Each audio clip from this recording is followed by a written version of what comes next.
Well, I see it as 7 o'clock, so I'd like to call the Special Committee for Tax Abatement Review to order at 7 o'clock.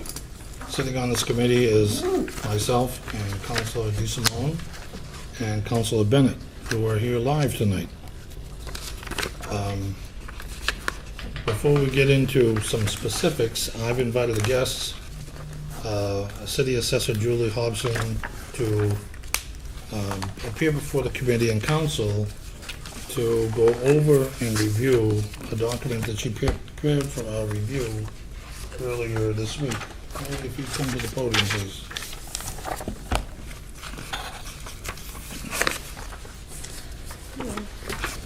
Welcome.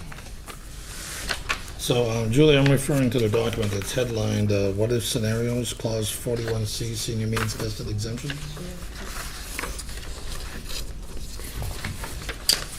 And if you would, try to keep in mind that the public that are watching the broadcast don't have this document. So it's going to be a challenge for them to follow along unless you really explain what it is you're talking about, okay? Okay. Thank you. So this that I prepared for you is basically just a breakdown of different scenarios of what it would look like as an average on tax bills if the council were to make certain changes to the clause 41C, or if they were to enact a senior means tested exemption. Currently, under clause 41C, the exemption amount is $600. The qualifying criteria are age 70, domiciled for 5 years in Attleboro, income of $25,191 for a single person, $37,787 for a married. There are asset limits of $40,560 for a single person, $55,770 for a married couple. This is funded through the overlay, which is budgeted for. We have an overlay reserve that would need to be increased if we do increase any of the exemption given under this clause. On the 41C, we'll just stick with that. And what I did was provided ranges.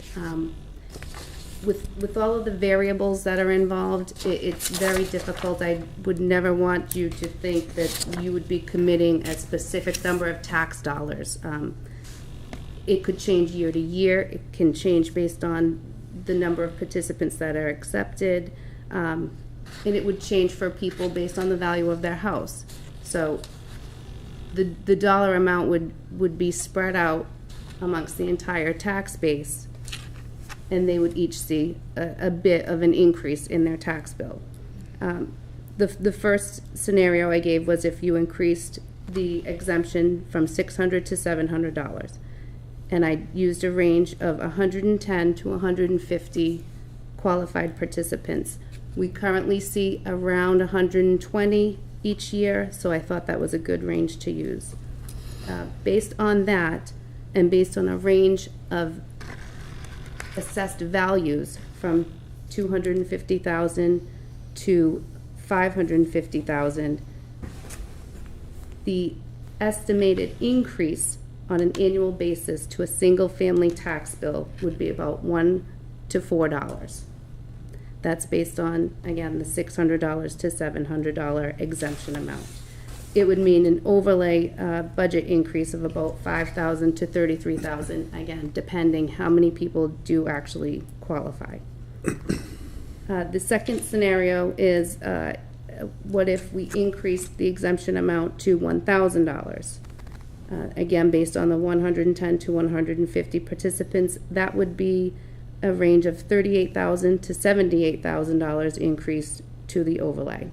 That equates to about $2 to $8 increase in the annual tax bill of an average, of a single family tax bill, $250,000 to $550,000. If we were to decrease the age to 65, this is a much more difficult scenario to envision because there are about 7,000 residents age 65 and over, to try to cull that down to know exactly how many are homeowners, how many are going to fit the criteria that we set in place for the income and the assets. It's difficult. I used a range of 180 to 250 based on the percentage of seniors over 70 that we see qualify. Again, it's just a range. That also, that would be $36,000 to $78,000. That would be an increase to the overlay, and about $2 to $8 increased on a tax bill. If we were to do both, decrease the age to 65 and increase the exemption amount to 1,000, based on the 180 to 250 participants, we would see an overlay increase of 108,000 to 178,000, and an increase to residential tax bills of about $5 to $18 per year. Again, it's ranges, and it's just really estimates at this point. We won't know until we go through a full cycle exactly how many people we're going to see even apply, how many are going to qualify, and even that will change year to year as criteria changes. The council did vote in June to accept Clause 41D, which will increase that income limit by the cost of living adjustment issued by the Department of Revenue each year. So each year that will see a small increase. On the senior means tested exemption, that criteria follows the circuit breaker criteria. So that is age 65, a 10-year domicile, $62,000 income limit for a single not head of household, $78,000 for a single head of household, and $93,000 for a family, married couple filing jointly. There are no asset limits, but in order to qualify for the circuit breaker income tax credit, your real estate taxes plus 50% of your water and sewer charges must exceed 10% of your gross income. I used a range of 200 to 250 participants, and I based that off of what other cities and towns were doing to try to estimate their participation. They found that about 33% was a good number to use, and so that's what I used. I built off of that. The estimated exemption, I used $712. Now that number is going to change based on whatever the person qualified for, because the proposal that we have is for 75% match, basically, of whatever the circuit breaker credit that is qualified for is received. Does that make sense? So if somebody qualifies for a $900 circuit breaker tax credit, we would match 75% of that, or about $712. Based on that, the increase to the residential levy, because this is funded differently. The way the senior means tested exemption is funded is by spreading the burden among the residential class. So it eliminates commercial, industrial, personal property. They don't pay any part of this burden. So the increase to that would be about $142,500 to $178,125, or an increase of $7 to $18 on a single-family tax bill, ranging from $250,000 to $550,000 of value. Again, these are estimates. It's very difficult. I'm trying to cull the list more to try to get more solid figures. I'm going to be meeting with Melissa Tucker and some of her outreach workers next week to see if we can get a better feel of actually who might qualify for this, who might benefit. Is it going to benefit the right people? Might this somehow have any kind of inadvertent effect on taxpayers or residents that we don't want it to have? It is going to raise the tax rate on all residential properties. That includes larger apartments. It includes mobile homes, just to keep that in mind. Does anyone have a question? I just want to, you were basing your residential levy increase on what range of house prices? 250 to 550 value. Now, those are the end of the bell curve. So you have very few properties that are 250,000, and you have very few properties that are 550,000. Right. I just want to make that clear. Councilor Bennett, I think you had a question? I do not. Thank you. I do. Councilor, Hi, Julie. Thank you for coming. So I have questions, two separate questions. One pertaining to 41C.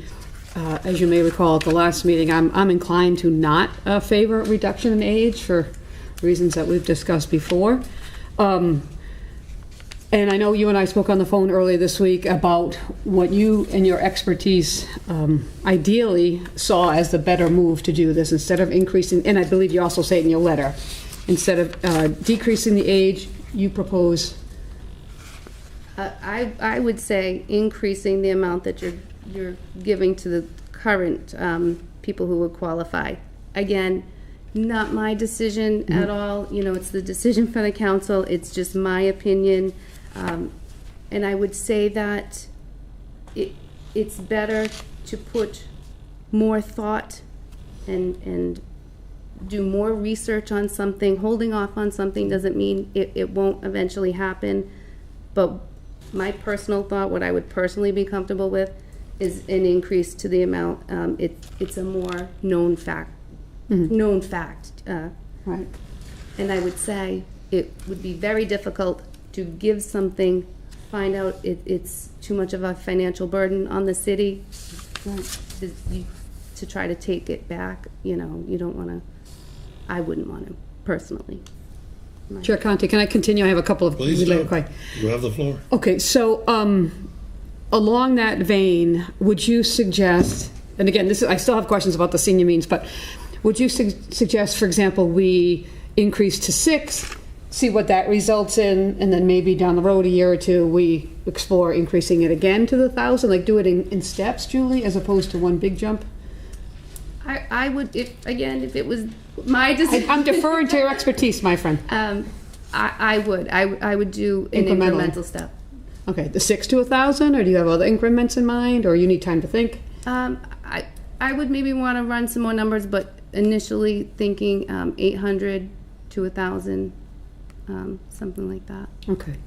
And in regard to the senior means tested exemption, which is something you and I and Councilor Dillon said, we exchanged several emails earlier, and I was excited about the opportunities that it presents. Yeah. But again, respecting your expertise, we certainly want to do whatever we can to help people, understanding though that we serve and want to help all people, right? So there's that's right. That balance.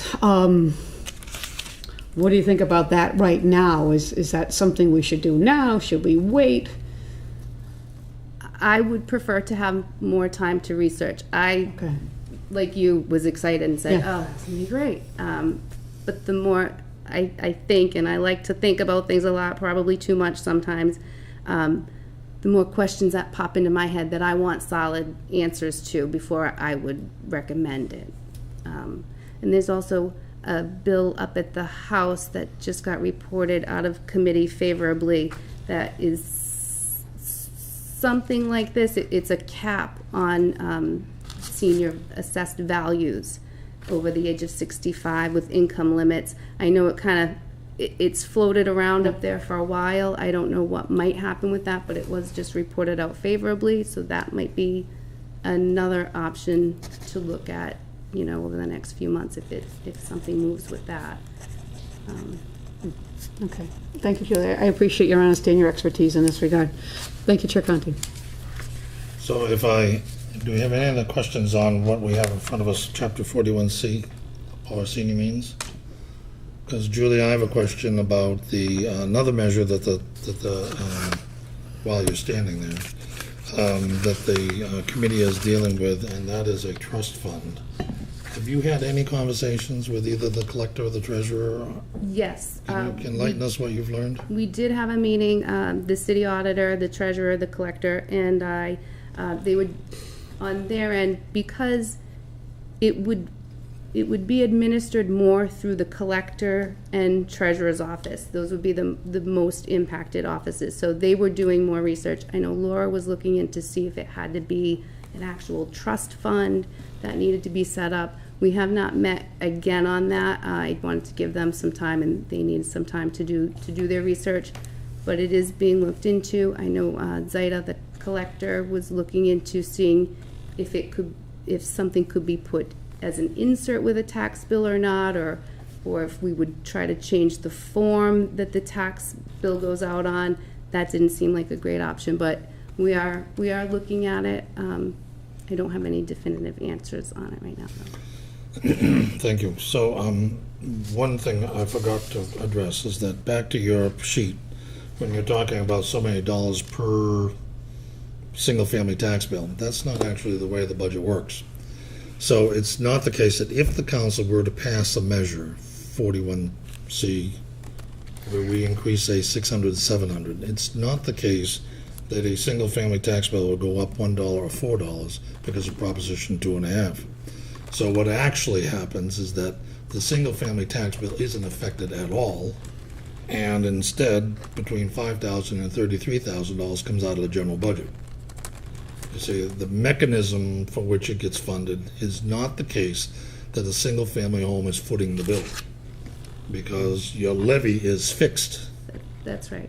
So when you get down into the big numbers, $65,000 and $1,000, yanking $175,000 out of the general budget is going to get noticed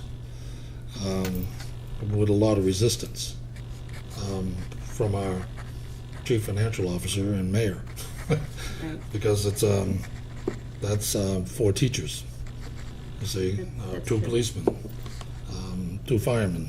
So that's something that I think the councilors need to consider, is that you can't be looking at this as how much it affects a single-family residence. It's how does it affect the budget, and that is something we're going to be dealing with for the next 4 months. So don't be thinking about this as a $2, $1, $7, $14, $18 single-family tax increase. That's not the case at all. It is a reduction out of the big budget, the general budget, that there's no money to buy something else that we need. Okay? And you in agreement with that? That is true. That's why I did say it's funded over out of the overlay through the budget.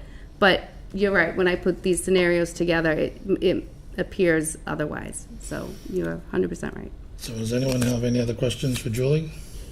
Thank you very much. Thank you, Julie. Thank you. While we're on the subject, councilors, I do want to remind you that in addition to the measures that we're looking at, the seniors do receive several other tax relief programs for income tax. So the fact is that if your Massachusetts adjusted gross income in Massachusetts is a senior $8,000 or less, or $14,000, 400 less, plus $1,000 per dependent, you have no tax obligations due whatsoever. If your average annual gross income is between $8,000 and $14,000, and you're the head of household, you have a significant tax reduction in your income tax.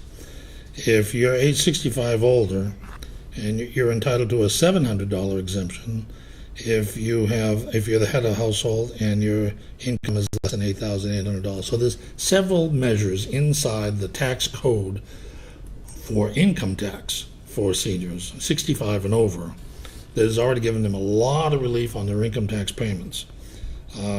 There's also a federal income tax measure that has adopted that is $250,000 or $500,000 for a joint filer from the sale of a principal residence. So if you have a house and you sell it, and you're married and you sell it for $500,000, you pay no taxes on the sale of the house, federal taxes. So there's a lot of other relief measures in effect for seniors already on the income side. What we're looking at is on the real estate tax side. So I just wanted to make sure that you were aware of that. And there's one other item that I wanted to bring to your attention, and it was something I caught in the Wall Street Journal, that they reported on Friday, February 11th, that the average monthly price increase due to the recent inflation squeeze is $276 a month. That's how much inflation is affecting a household budget. So they took the federal, all the United States, they took the average income, they took the average expenditures, and the average inflation factor, and came up with $276 a month. That's a lot of money.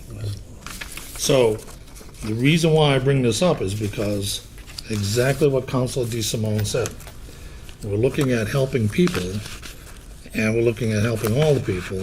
All the people are affected by this. So I just want everybody to have that in mind. And with that, does anyone have any other comments about the senior tax options that we have in front of the Special Committee on Tax Abatement Review? Yes, Council Dulcio. Yeah, I don't want to belabor the point, but I just want to thank you, Council Conti, for the work you're doing on this. I think this is the most conversation we've had relative to this topic in quite some time, so I certainly appreciate that.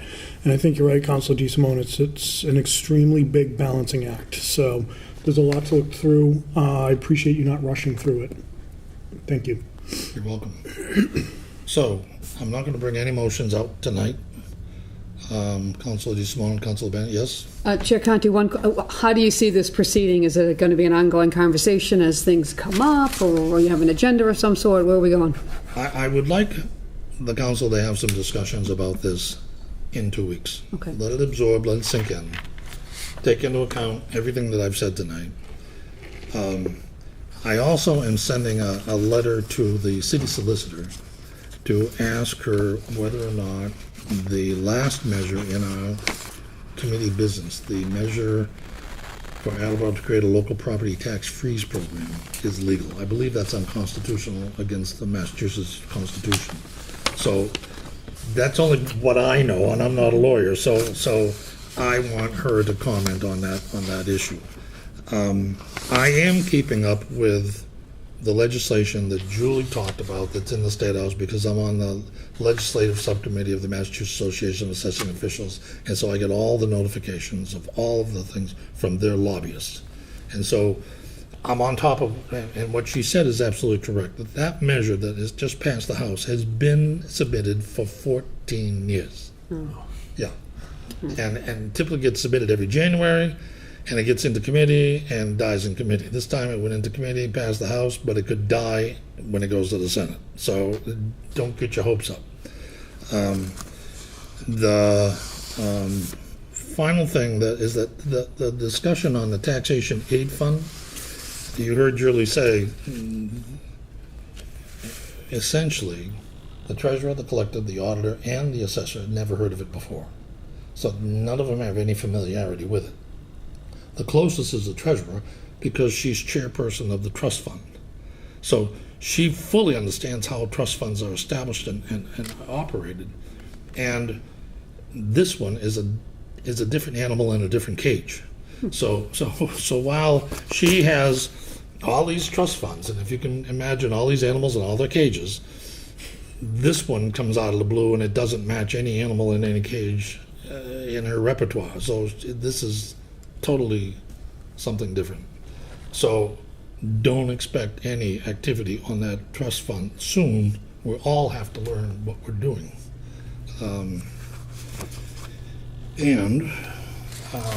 There are 3 communities that have established a trust fund, that senior aid fund, and I need to get to them. So the lucky thing is that assessors are a close-knit community, and so are treasurers, and so are collectors. So, we just need to find the time in this incredibly busy season where we can pick up the phone and call our counterpart in those communities and say, what's going on?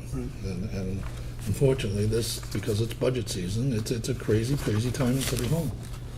So, is there anything else, because this is the only time we can Yeah, talk to each other, so I'm happy that we're having this conversation tonight. And if you think of something, write it down, and we can take it up in 2 weeks, because we're going to be discussing this for a while before we do anything. Got it? Perfect. So with that, I'll make a motion to adjourn. Second. Thank you, Councilor DeSimone. Motion's in order. All in favor, say aye. Aye. I declare the Special Committee for Tax Abatement Review adjourned at 7:25. Rick, do you want to just cancel the other two? I would like to cancel the Information Technology Committee meeting, and I would like to cancel the Zoning and Land Use Committee meeting. Thank you, sir. And I'd like to call to order the Capital Improvement and City Development Committee at 7:25. And I have two guests to address us this evening. And the format is going to sound very familiar because these two have asked to address the committee, and we need to talk about what they have to say. So with that, Mr. Jacoby, the floor is yours. Thank you. Good to see you all. Those who are virtual and those who are in person. I always like the in-person portions. I had the opportunity to watch your committee meeting from 2 weeks ago, I guess it was. And there were a number of questions that were raised about the feasibility study for the senior center. And so Melissa and I are going to double team you tonight in the sense that I'm going to talk about the process and what a feasibility study will do.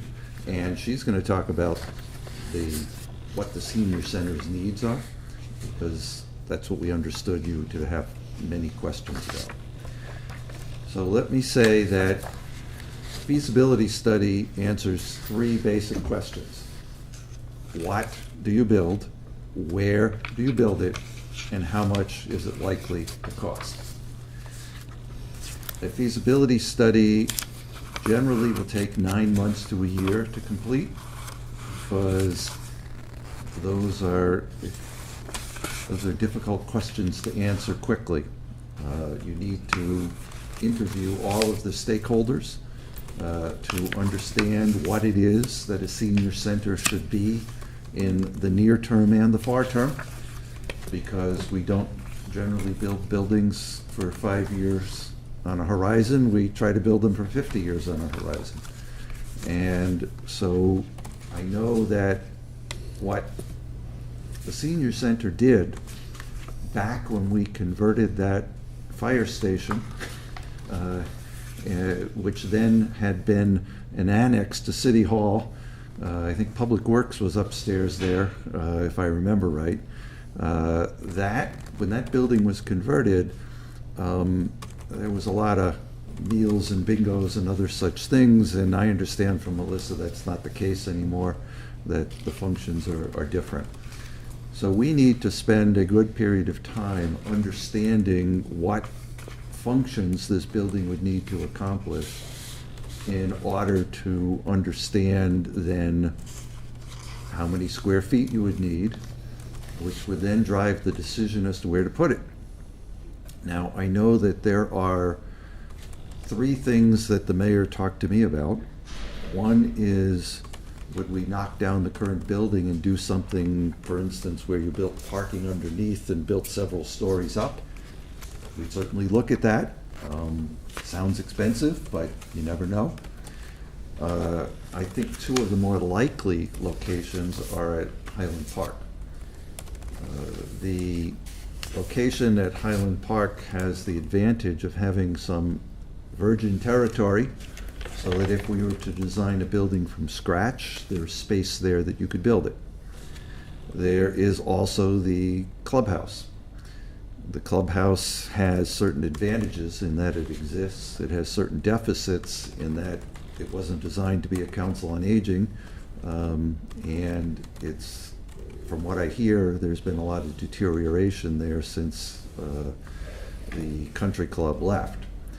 But I think those are at least two locations that we'd look at. Generally, we have shied away from buying other land and tried to use available city land. So one of the things we'd have to do is assess if there are other sites around the city where you could do something, whatever that something might be. And then, of course, we need to figure out what the cost is so that we can figure out a way to put it into the capital improvements budget and get it done. So those are kind of the basics. Just to remind you, the way we do this is that we put a request for proposals out on the street. We get architectural firms to bid. We do a quality-based analysis. We rank the top 3 candidates. We interview them, and then we choose them without regard to price. And that may seem strange, but that's the way we're required by state law to do it.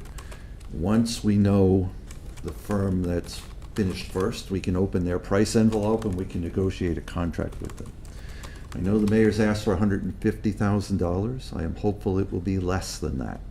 But we don't know until we open those envelopes as to what these firms are going to be asking for. In the event that we cannot negotiate a contract with the company that finished first, you can then go to the second place company and try and negotiate a contract with them. Councilor Conti, I know you had some issues with what we did at the library, so I just wanted to be clear as to what happened there. We did a traditional feasibility study, just as I described, but then a number of councilors asked the question of why do we need a library at all? And so we decided to do an adjunct study as to what the future of the library might be. It was something that I'd have to say that I didn't think we got as much value for our money as we could have. So I just want to be clear. I don't want to get sued for libel. And so let's just say that the end product was a bit disappointing in that regard. But the feasibility study itself was valid. And so we executed that feasibility study. We addressed the building envelope. We addressed the HVAC system. We addressed the handicap accessibility issues. And we added the elevator on because we didn't realize how bad the elevator was until we got into it. So that is, our proposal is to do a traditional feasibility study of what would a council on aging need to do. How many square feet would it need to have in a building? What types of rooms would it need to have? And then where could you locate such a thing? And how much would it cost?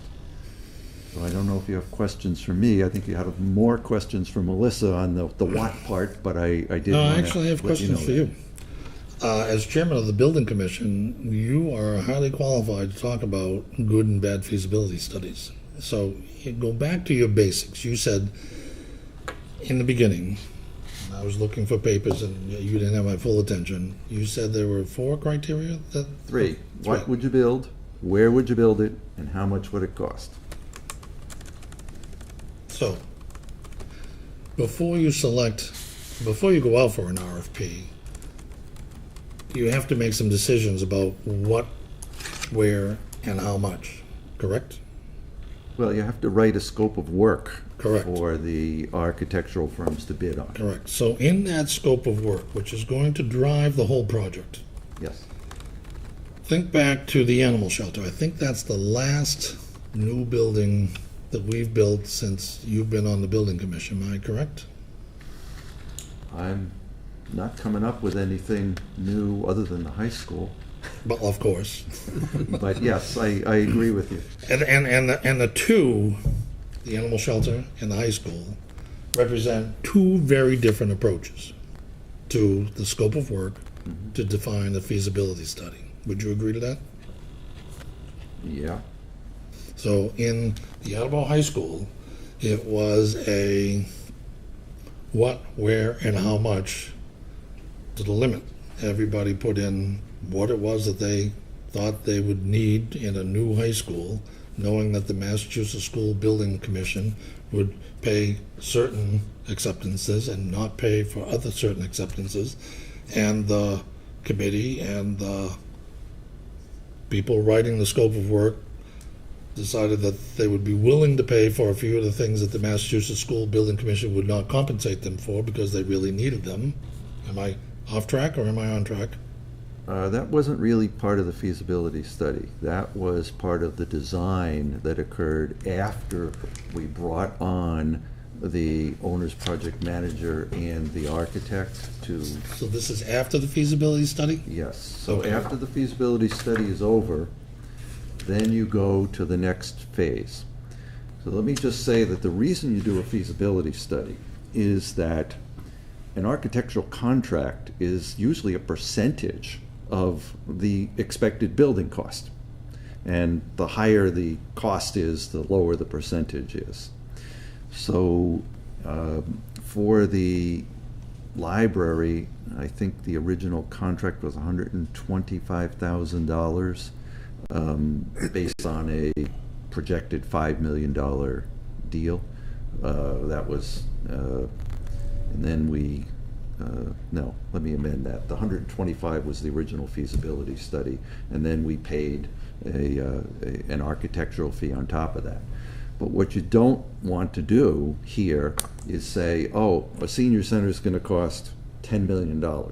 So therefore, let's appropriate $1 million today and let's pay for an architect to design a building. We don't want to do that. We never want to do that. We want to know the basics before we decide whether we want to go forward with an architectural, hiring an architect, hiring an owner's project manager, and then either getting a construction manager or putting it out to bid in the traditional way. So that's why you do a feasibility study, is to answer the three basic questions, and then the mayor could send down a bond authorization to you at some point, whoever that mayor might be, because it's not going to be at least a year before we have these answers, and then it may be another couple of years after that before we can build.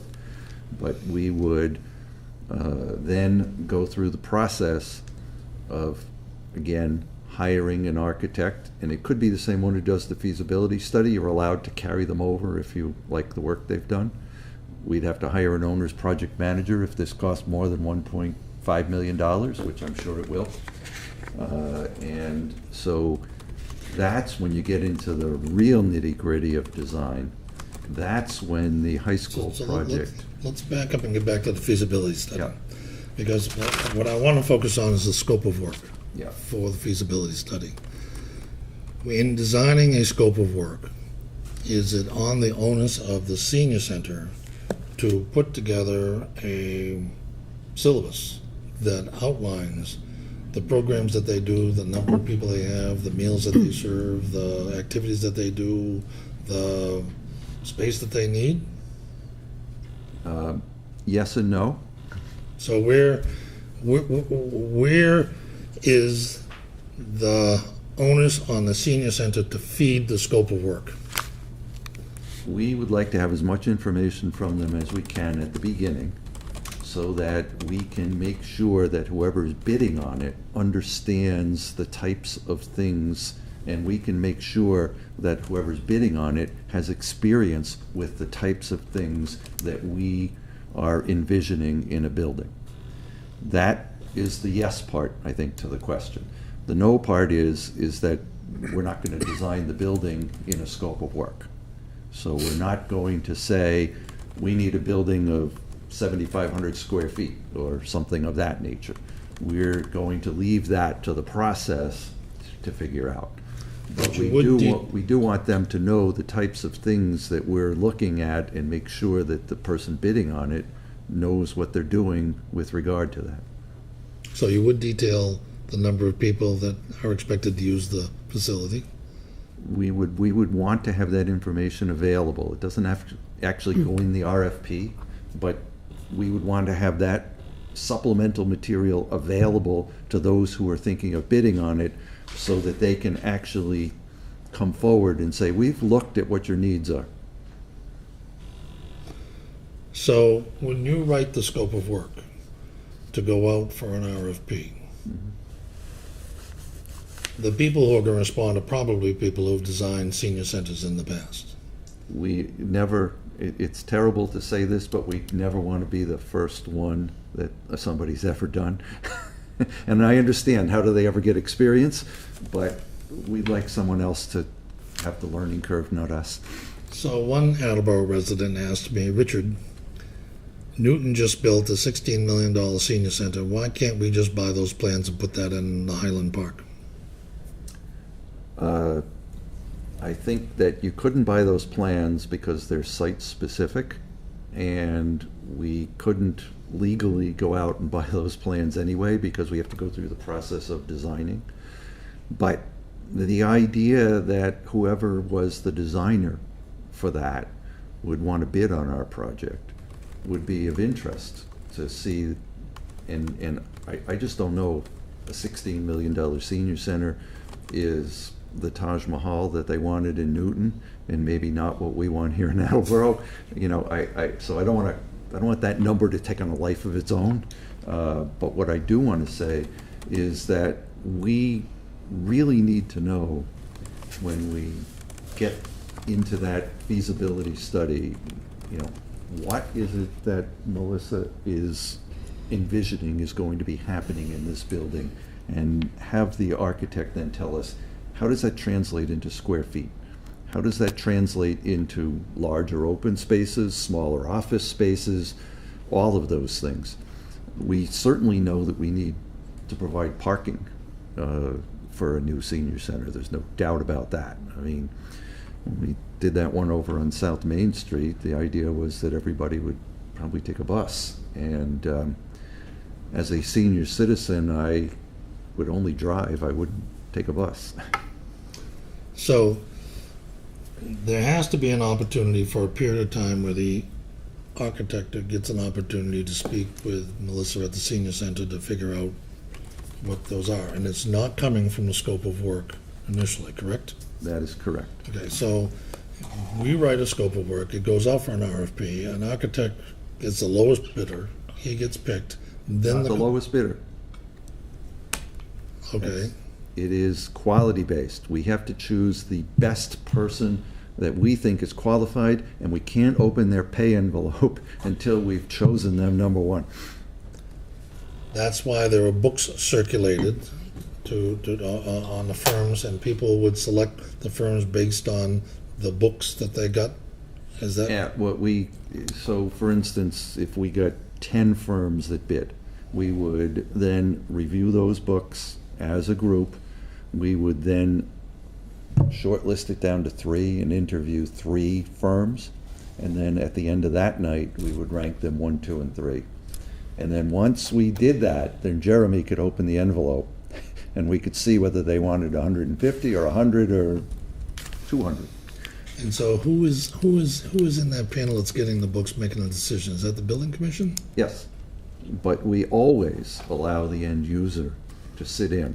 So we not only would we invite Melissa, but we would invite board members who are interested. And it's a public meeting and the public is invited. It is, certainly.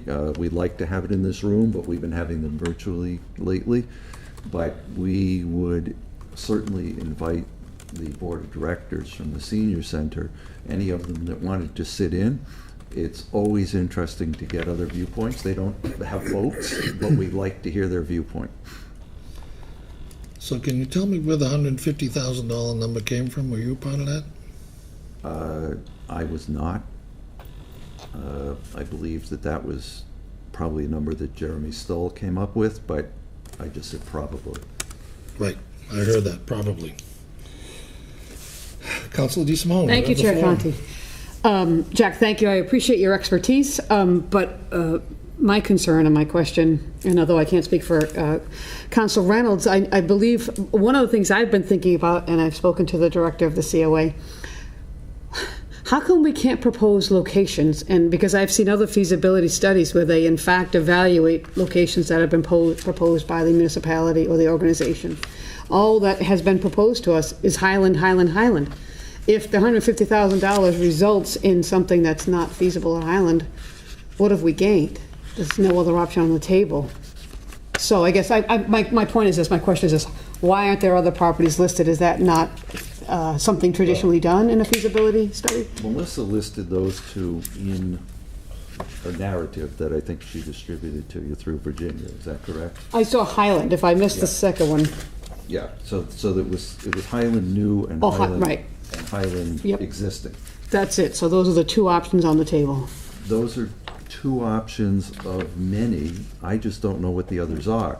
We just wanted to let you know that those are two of the options we've looked at. Yeah.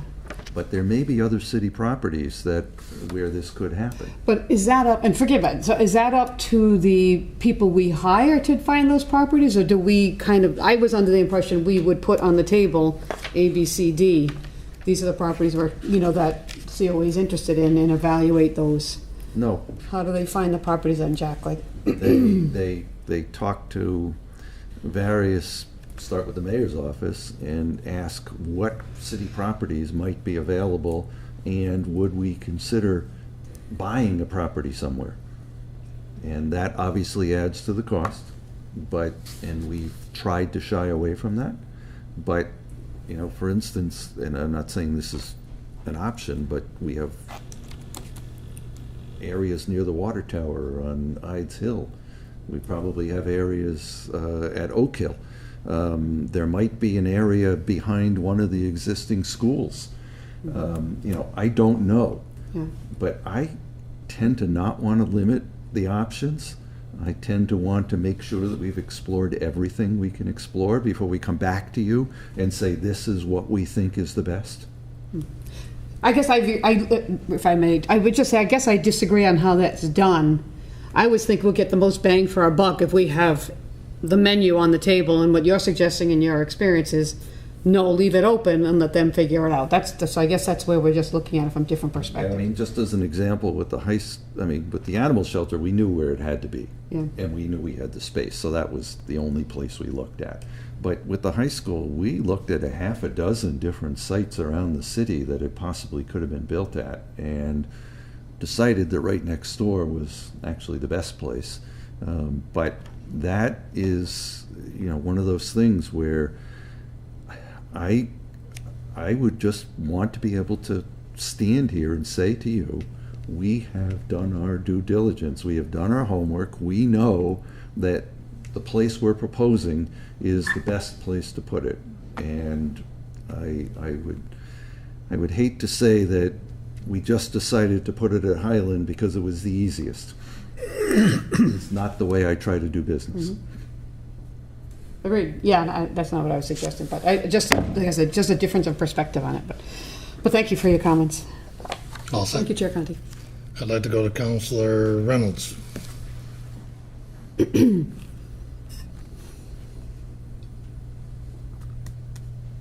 Sorry.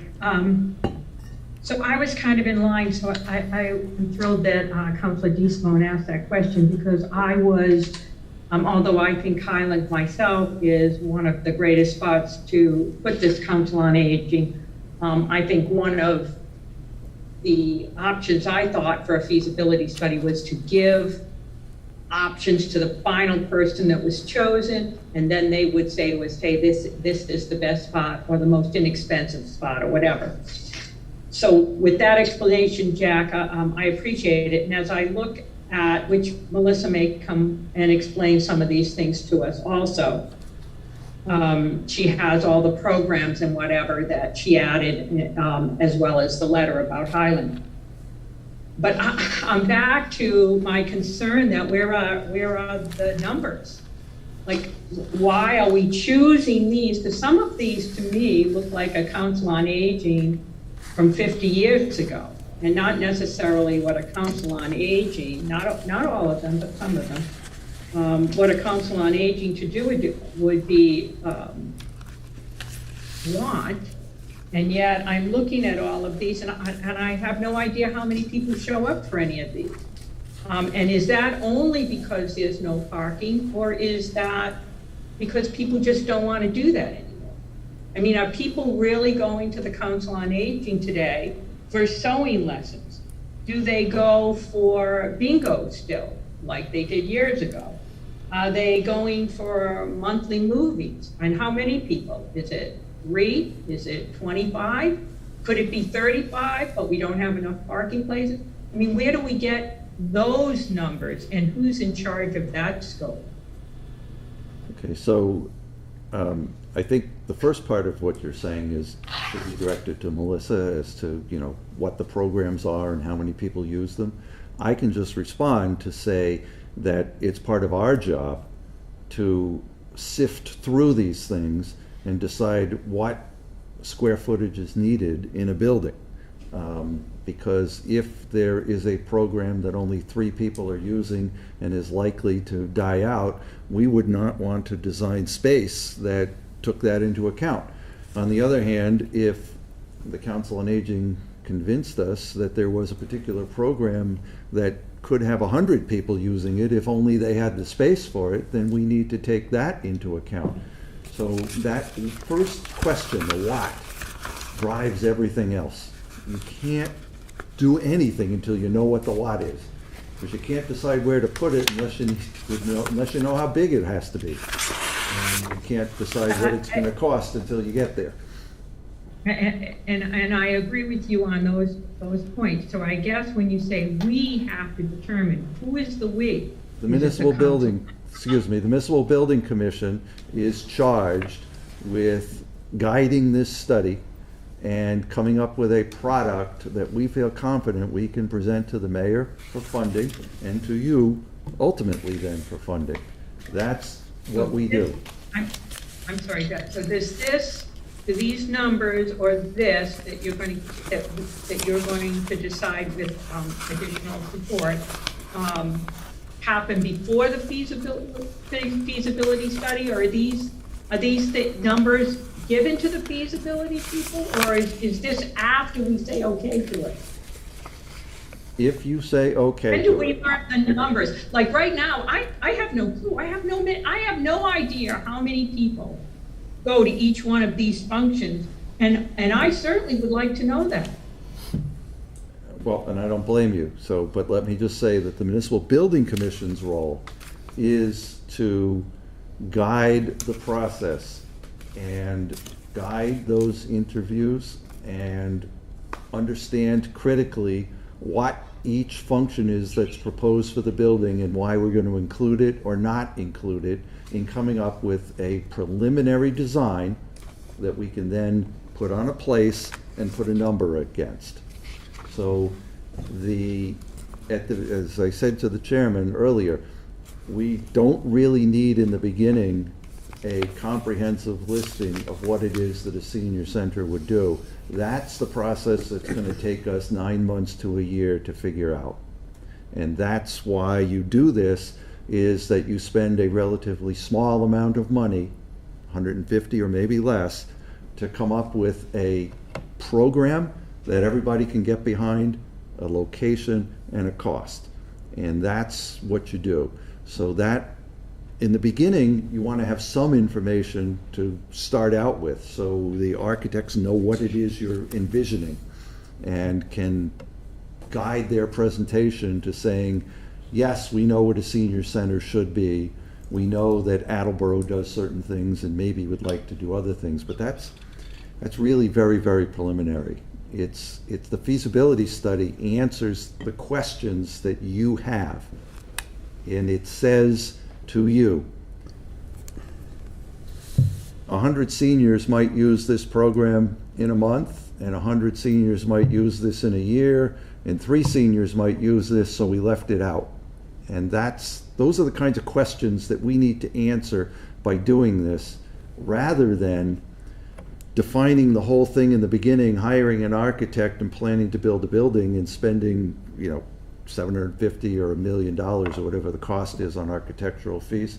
We don't want to do that. We want to know what it is that Attleboro needs for the next 50 years from a senior center. And that's a huge part of the process. Okay, so I'm just going to wrap my head around this one more time. We look at everything, we hear the demonstration tonight, and then we say yay or nay to this. But if we said yes to a feasibility study, It's after we say yes to the feasibility study and some firm is chosen that we would then, or through discussion of the Council on Aging and yourself and others, it would be after, through the feasibility study, that we would get the numbers and the reasons for the numbers, and then how large the place had to be. It's after. It's during the feasibility study is happening. That is correct. You are 100% Okay. correct. Okay, thank you, Jack. That's what, this is where I've been trying, because I honestly, I was disappointed. I'm like, how can we even say, what? I have no idea at some of these, why we would even continue some of these myself, but, okay, thank you. Thank you, Jack. So what happens is that the Municipal Building Commission goes on a steep learning curve, and we learn what it is, and we evaluate what it is that's really needed, and we hopefully guide the process then of deciding what that is, where it would go, and what it would cost.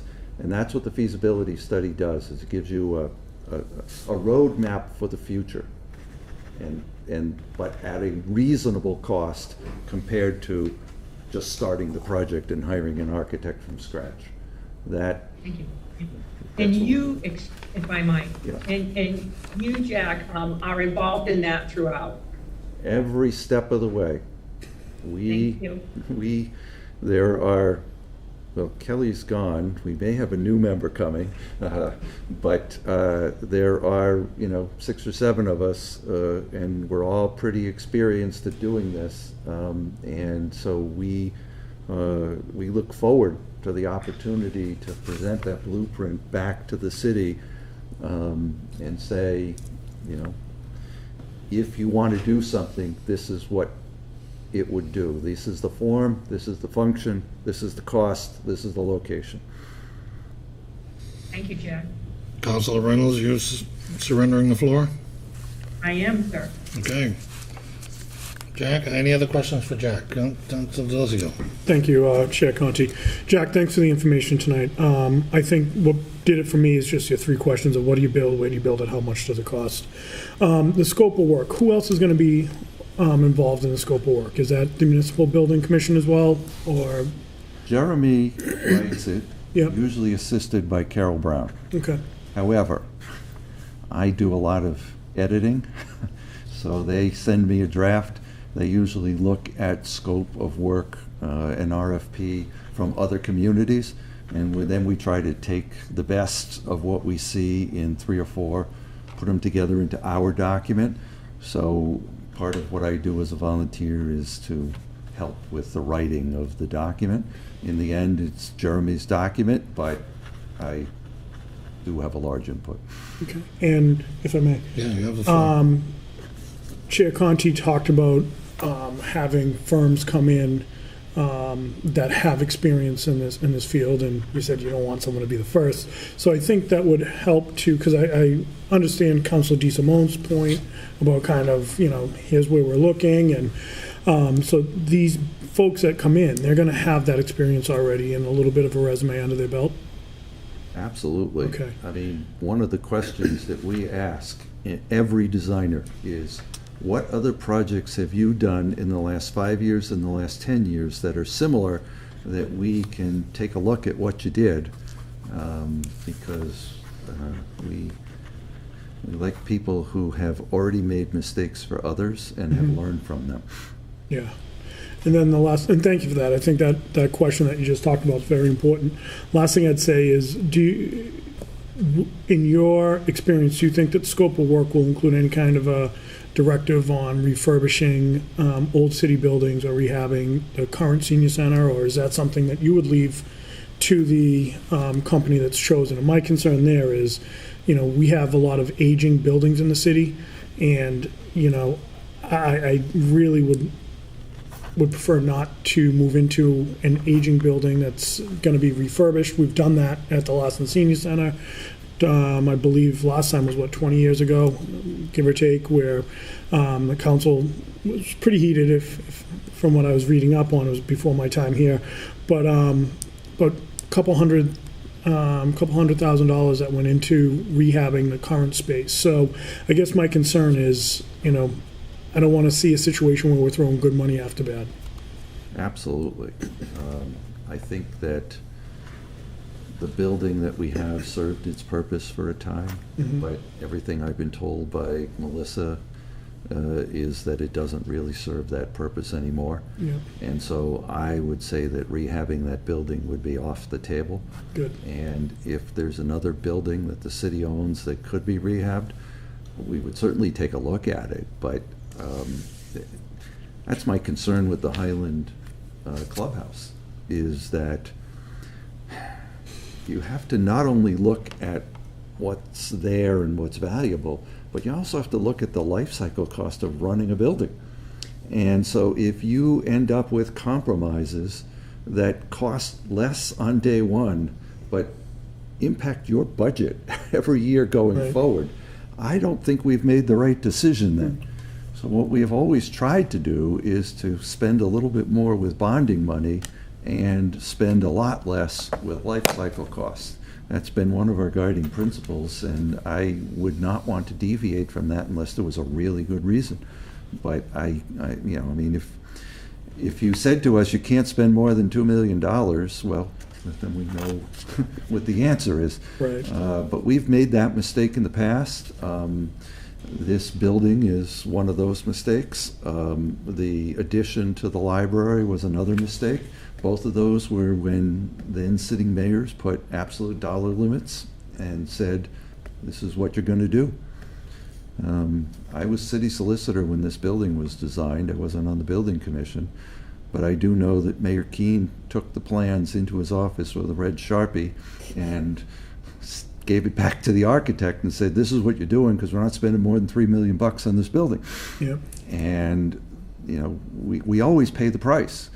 When we did the library, we were put a limit of, it was either 2.5 or 3.5. It was 1992, so who can remember? But I do remember that Mayor Shang said we weren't going to spend more than that. And so one of the compromises we made was that the HVAC system we put in was no longer being manufactured the day it was installed. And therefore it couldn't be fixed very efficiently when it needed to be fixed. I don't like to make the same mistake twice. And so I've kept those things in my mind for long periods of time. Well, there's something to be said about institutional knowledge, Jack, and you certainly have that. Last thing I would say is, this reminds me a little bit of when you talk about the lifestyle costs of the animal shelter and the fund that was created. So, as these repairs become more and more needed, we'll have some semblance. Could be something we look at too. Well, in the case of the animal shelter, to finish that out, is that we had the convenience of having a fine for late non-registration of dog fees. So there was a fine circumstance that we don't have with the senior center. Did the same thing with the track, I believe, too, right? Right. The school department for the track, we had a fee for track use, so we could separate that. In the case of the senior center, we don't have A little more that of a situation. challenge, no source of revenue. Right. Thank you, I'm done. Councilor Bennett. Thank you. Just one question for you, Jack. Talking about some of the challenges of the current building, how do those challenges get communicated through the feasibility study? Are these part of the interview process, learning about what's not working for the city? And does that then go into the feasibility study of how we can not make those same mistakes, on that same trend of making the same mistakes again? Whether that's limiting our space to serve certain specific functions rather than being adaptable to future functions that might be needed, or any other challenges in terms of the square footage or the way that it's laid out and parking challenges. Yeah, you're right. I mean, when you have a building and you have to make your programs fit into that building, there are always compromises. So that's why we're building a brand new high school instead of rehabbing the old one. That's why building something that suits our needs from scratch here, rather than renovating the Highland Country Club, is something that would get serious consideration. We want to make sure that whatever we do, we get the most value for our money. It's our tax dollars. All set? Thank you. Anyone else? Councilor Waterman. Thank you. I I'll get think, to you, Councilor Reynolds. Thank you. Go ahead, Councilor Waterman. Jack, I think you brushed on what I'm about to ask, but if we could go into it a little bit more. As I've gone around the city for several years now, it seems to me, and this would be just why I'm going to ask a question, that the first reason that I hear from people that don't go, they talk about accessibility. So in this study, will we be talking about the area that it's in, how it might be perceived as accessible, both for driving to it, for parking, that there's fewer barriers that people have to feel like they're going through to get to where they're going? Am I making any, you follow what I'm saying? Yeah, I don't think there's any doubt that, back in the 1950s, senior citizens probably didn't drive as much as they do now. The definition of what a senior citizen is very strange to me, because I'm going to be on Friday. Happy birthday. But if I was to go to a function, I wouldn't be taking the GATRA bus. It's just not who I am. So I think we have to be cognizant of who the population is, how they perceive the services are that they need, and how they would like to access those services, where they want to go. Did I answer your question? Pretty much, yeah. Parking would be a big part of that, but it's getting to the parking as well. And I'm hoping myself that we can locate a spot where people from South Attleboro, as well as people who live on the Norton line, might feel that it's relatively easy to get there. Yeah, centrally located is always a good thing. Yeah, All set, Councilor Waterman? I'm all set. Councilor Reynolds, you have the floor. And so I'm just going to really repeat myself on this to make myself vehemently clear. I firmly believe a senior center today is nothing, or should be nothing, like it was 50 years ago. I'm a senior, and I am active, and I want to be outside. I want to be doing things that are active. What I hear the most is that they wouldn't go there because the types of activities are not things that people are looking for. They're looking to be outside. They're looking to have activities inside that give them physical activity. It's about health. It's about staying healthy. To me, that is what a senior center is today, and that is what I'm hearing consistently. Yes, we want good parking. Yes, we want a place that's beautiful and nice surroundings, quite frankly, and that is not downtown. Downtown does not offer, that building does not offer seniors today what they are looking for. And, what is it? I guess that's the big thing I want to hear in this. What is a senior today? What are we looking for? Who is the senior? Yes, there's a lot of things that we need help with, or that people need help with because they don't have family members. Maybe it's IRS things, maybe it's health forms. But the biggest thing that seniors that might be alone are looking for, as far as I can see, are as activities. And as Dennis Walsh would tell you, the biggest moving one today is pickleball. It's just off the charts for seniors and people that are in their 70s and 80s. So what is a new senior center going to offer these people? That's what I'm asking. That's what I'm trying to find out. And if you're telling me, Jack, a feasibility study will show that this is almost non-existent anymore and that it's a lot of other things, well, then I say that we have to do it. But that is what my point is. What is it today? And are we perceiving it in the right manner? Because I've heard a lot of things, and I'm not going back there. I'm not going 30, 40, 50 years back. It's not what a senior is today, and those are my comments. And I have to say that I agree with you that we need to we need to make the case that we have designed a building that serves the needs of those in our community, that we have made it flexible enough so that as those things change over time, the building can adapt with them, so that you're not constrained the way you are in the current building and you can't adapt. We need to make sure that it's a building that we can meet the staffing needs for, that the energy costs are going to be appropriate, that the maintenance costs are going to be appropriate. We need to look at all of those things. That's what the study does. It says, here is something that we can get behind as a community at a reasonable cost that we're willing to spend. Thank you. Councilor Reynolds, you're all set. So, Yeah. Councilor Reynolds, you reminded me of some of the volunteer work that I did for the senior center. And Councilor Delicio, I think you remember those days as well. It was about, I don't know, maybe 8-10 years ago.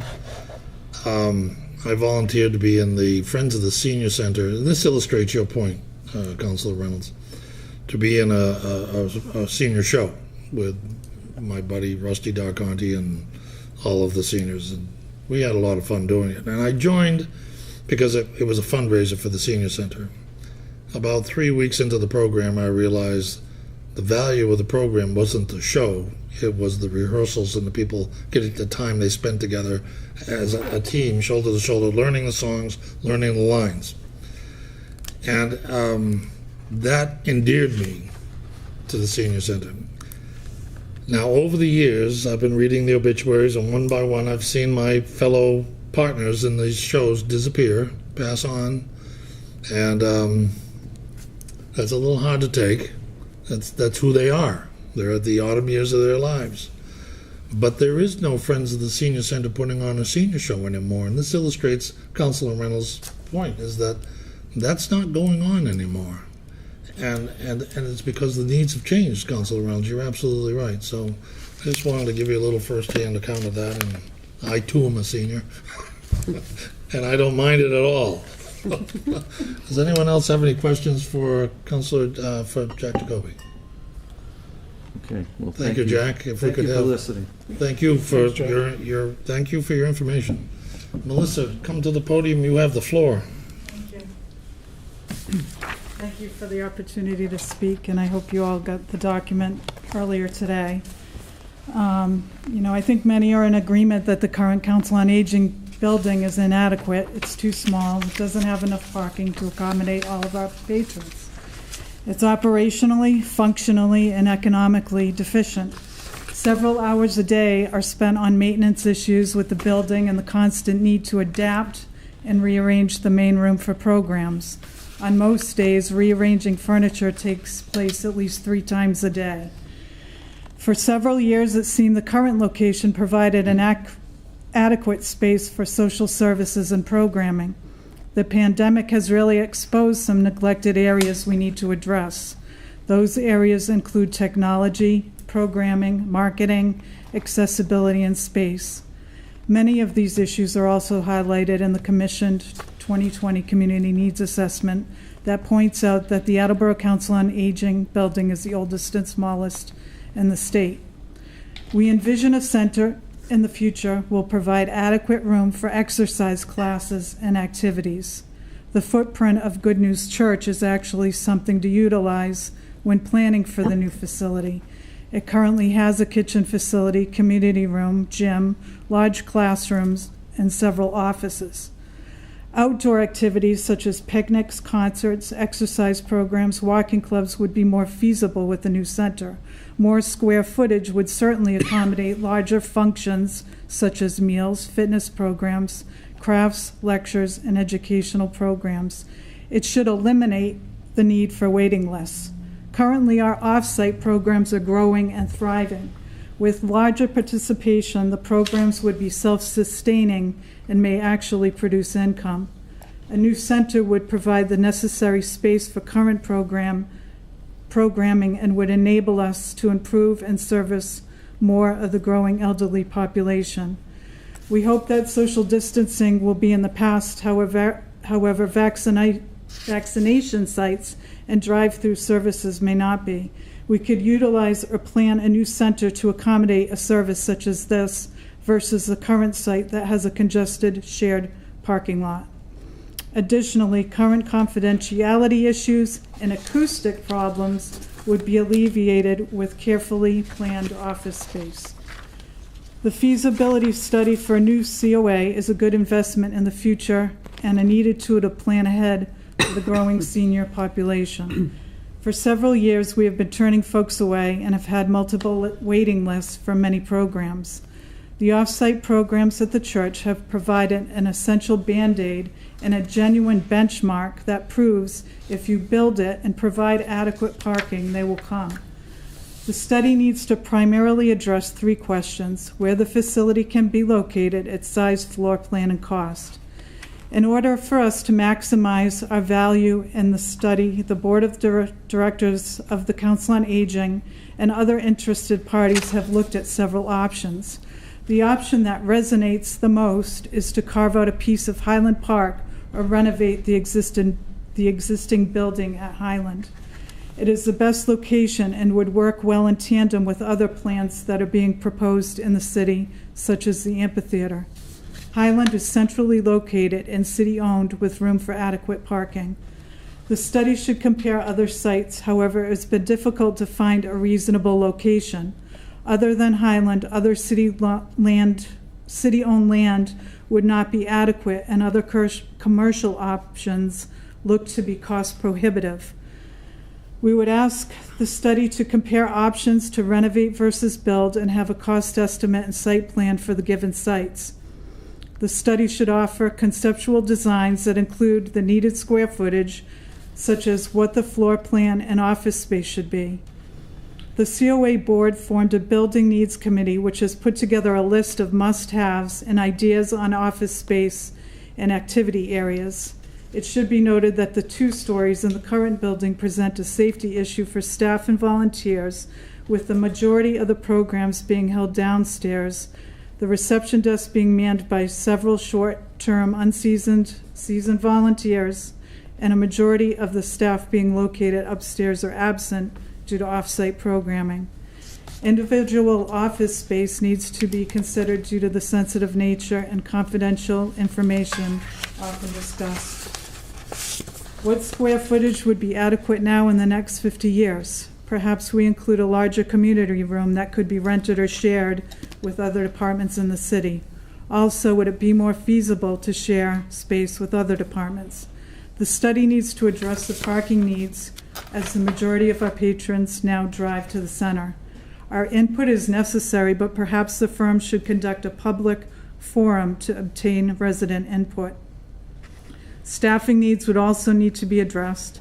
If we double, triple, or quadruple the square footage of the building, we would need to increase the hours of our janitor or hire another part-time janitor. There will also be need for more staff to oversee the increase in patrons attending programs. We are far behind our neighboring communities that have plans for a new center. We have the largest population and still no tangible plan. There never seems to be enough money or enough time, but we have to start laying the groundwork for an attractive building that will adequately meet the needs of our seniors today and for the next 50 years. Other funding sources could be looked at, as well as conducting a capital campaign. Rebranding the center has been in discussion, and I'm in the process of looking at those options as well. It's a work in progress and not something this plan necessarily needs to address. I ask your honorable body to move this process along in order to expand our programs to serve all of our deserving residents. Thank you for the opportunity to speak. And I'm ready for your questions. Yes, Melissa, when we spoke last, I asked you to contact the assessor to get a report on the city-owned property across the city. Did you have any success with that? Yeah, we just briefly talked tonight. She's been really busy. Yeah, it's a busy time. And I did look at the web GIS myself, and I had another list that I was looking at. She can make that really easy for you, rather than you trying to do that on your own. Just wait until she gets a chance to do it, and I think she's going to be able to help you out a lot. But I think that's something that needs to be done before we move too far, because it would give you a portfolio of the possibilities that are beyond Highland Park. And they're out there, we just don't know where they are. So she has a record of them, both city-owned property and unknown owners, which is a considerable amount of land. Attleboro has an amazing amount of open land. The second thing I wanted, while you were talking, it occurred to me that the new senior center might have a drive-through. Was that part of your comments, or did I hear that? Yeah, no, I just something I was thinking. I mean, we have to always contract out for that using either La Salette or, we thought about using the church one time when we were looking during the pandemic to offer different programs. Well, I think the drive-through concept, and forgive me, Councilor Reynolds, but this illustrates your point exactly, that who would have thought 10 years ago that a senior center would benefit from a drive-through? And now, today, it makes absolute perfect sense. And as a result of the pandemic, and as a result of the change. Jack's saying he won't take a bus, he wants to drive. Well, if he wants to pick up a meal, he wants to pick up a shot, he wants to pick up a pamphlet, he wants to pick up a booklet, the drive-through is a perfect answer to that. You don't have to interact with anybody. Sorry, I'm off the subject.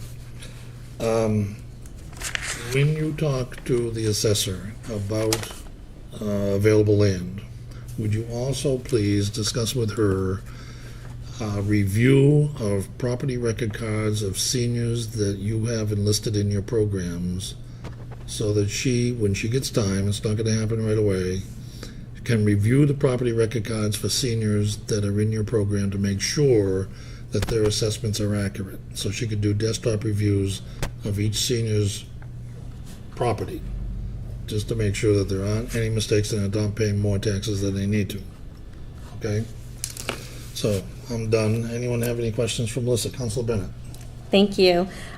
Just a question regarding the list that you provided here. It looks like you had indicated this is a partial list of the types of activities that the Senior Center currently offers. And you also mentioned that you were using some off-site locations for certain activities. My question is kind of twofold. What spaces are you currently using for off-site and the types of activities that you have to go off-site for? And second, what might you offer in this new space that isn't something that you've contemplated on this list or that you currently offer, but you think would be something you would need to offer, aside from the drive-through discussion just now? Right. I think more affordable exercise type of programs. I've mentioned it more than once that the programs at the church are really growing and thriving because of the parking, because of the accessibility, because more room to spread out. If I hold an exercise class at the senior center, you're uncomfortable with more than 20. It just doesn't work. And again, I can't stress enough the affordability of our programs is paramount for our seniors. They need this to remain in age healthy and to have that socialization. Perfect. Thank you. May I ask one more? One more follow-up here.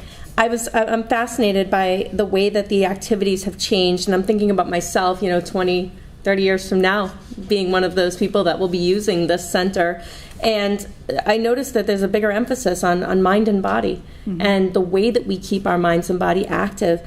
And so I'm envisioning, and this is more of a comment than a question, but I'm envisioning, based on what you just said, that offering these spaces and these flex spaces that can grow over time, I'm assuming that you're contemplating being able to adjust those programs in the future too, 10, 15, 20, 30 years down the line from now, to meet that future need that we don't quite see just now. Is that accurate? Absolutely. Thank you. And that mind and body was part of a grant that we just received through Bristol Elder Services. But the computer classes and the phone tech classes that we're offering through that, the waiting lists are, really long. So, and I know Councilor Reynolds expressed a concern about how many people are using the senior center. I have stats I can email you, all of you, We have a new database and a new system that tracks the attendance of all of our programs. And that's a new program that we recently obtained. So I can get you the real numbers. Thank you so much. Thank you. So, Melissa, we would like that information. If you would run some reports on usage and circulate to all councilors, I'd appreciate it, through Virginia. Sure. To follow up on one of Councilor Bennett's questions, can you give an estimation on the expenditures you have in rents, where you're renting areas outside of your facility to provide programs? And is that rental budget growing year to year? Rental budget? Well, you're renting space from Good News Church? It's in kind. They give you the space. Yes, that's why I get nervous, because, they could get sick of us, It's very nice of them. Very nice of them. Extremely, we're so fortunate. Councilor DeSimone. Yes, just a quick question. Melissa, thanks for coming. Good job. We talked about this when I was at your board meeting a couple of months ago. Are possible partnerships on the table as well? Things you're thinking about, like other organizations in the city you could invite in or partner with to share resources, et cetera, et cetera? I know we talked about veterans and other groups. Is that on your mind? Yeah, and definitely, I just had a meeting with Attleboro Housing, Paul Dumichel, and looking at some different programs and partnerships we can do there as well. Awesome. I feel that, I don't know why I feel we're underutilized. I know there are some blatant, obvious reasons, and one being the parking, but we need to look at some of the other reasons, and I don't know what all of those reasons are yet. Okay, awesome. Good to hear. Thank you. All set? Yep, thank you. Does anyone else have questions for Melissa? I do. Yes, Councilor Reynolds, you have the floor. Okay, thank you. I would like, Melissa, for you to tell me what your thoughts are on what outdoor recreational activities you would like to see in a new senior center. Well, we do have our hiking group is fairly new, and that group is really growing. They meet at different locations. I do think of Highland Park as a perfect place for seniors to congregate and enjoy the area, enjoy the green space. Have you had seniors that come to you and say, wow, I'd like to have a bike club, a walking club, a pickleball club, or anything of that nature, outdoor clubs? Yes, the bike club actually was brought up recently, and we're just talking about and planning that. Again, it's... And are these areas that I'm sorry, Melissa. Yeah, are these areas that you're thinking that you don't have, obviously you don't have the space in downtown, but are these the types of areas or these kinds of activities that you would like to see in a new senior center? Absolutely. Thank you. All set, Councilor Reynolds? Anyone else? I am now. Thank you. Councilor Waterman. From experience, it seems to me that one of the activities that seniors really love doing is getting together and eat. Yes. And at special times I'm thinking of, such as Thanksgiving. And I wondered if you could share with the council, for example, what happens for our Thanksgiving dinner. Yeah, and we have to cap these programs, unfortunately. We were fortunate again to be able to use the church. These types of programs that we're doing again at the church are growing and growing, and word is catching on. To buy a ticket is, $5, and the meal you get is, definitely like a $20 meal. So word on that gets out quick, and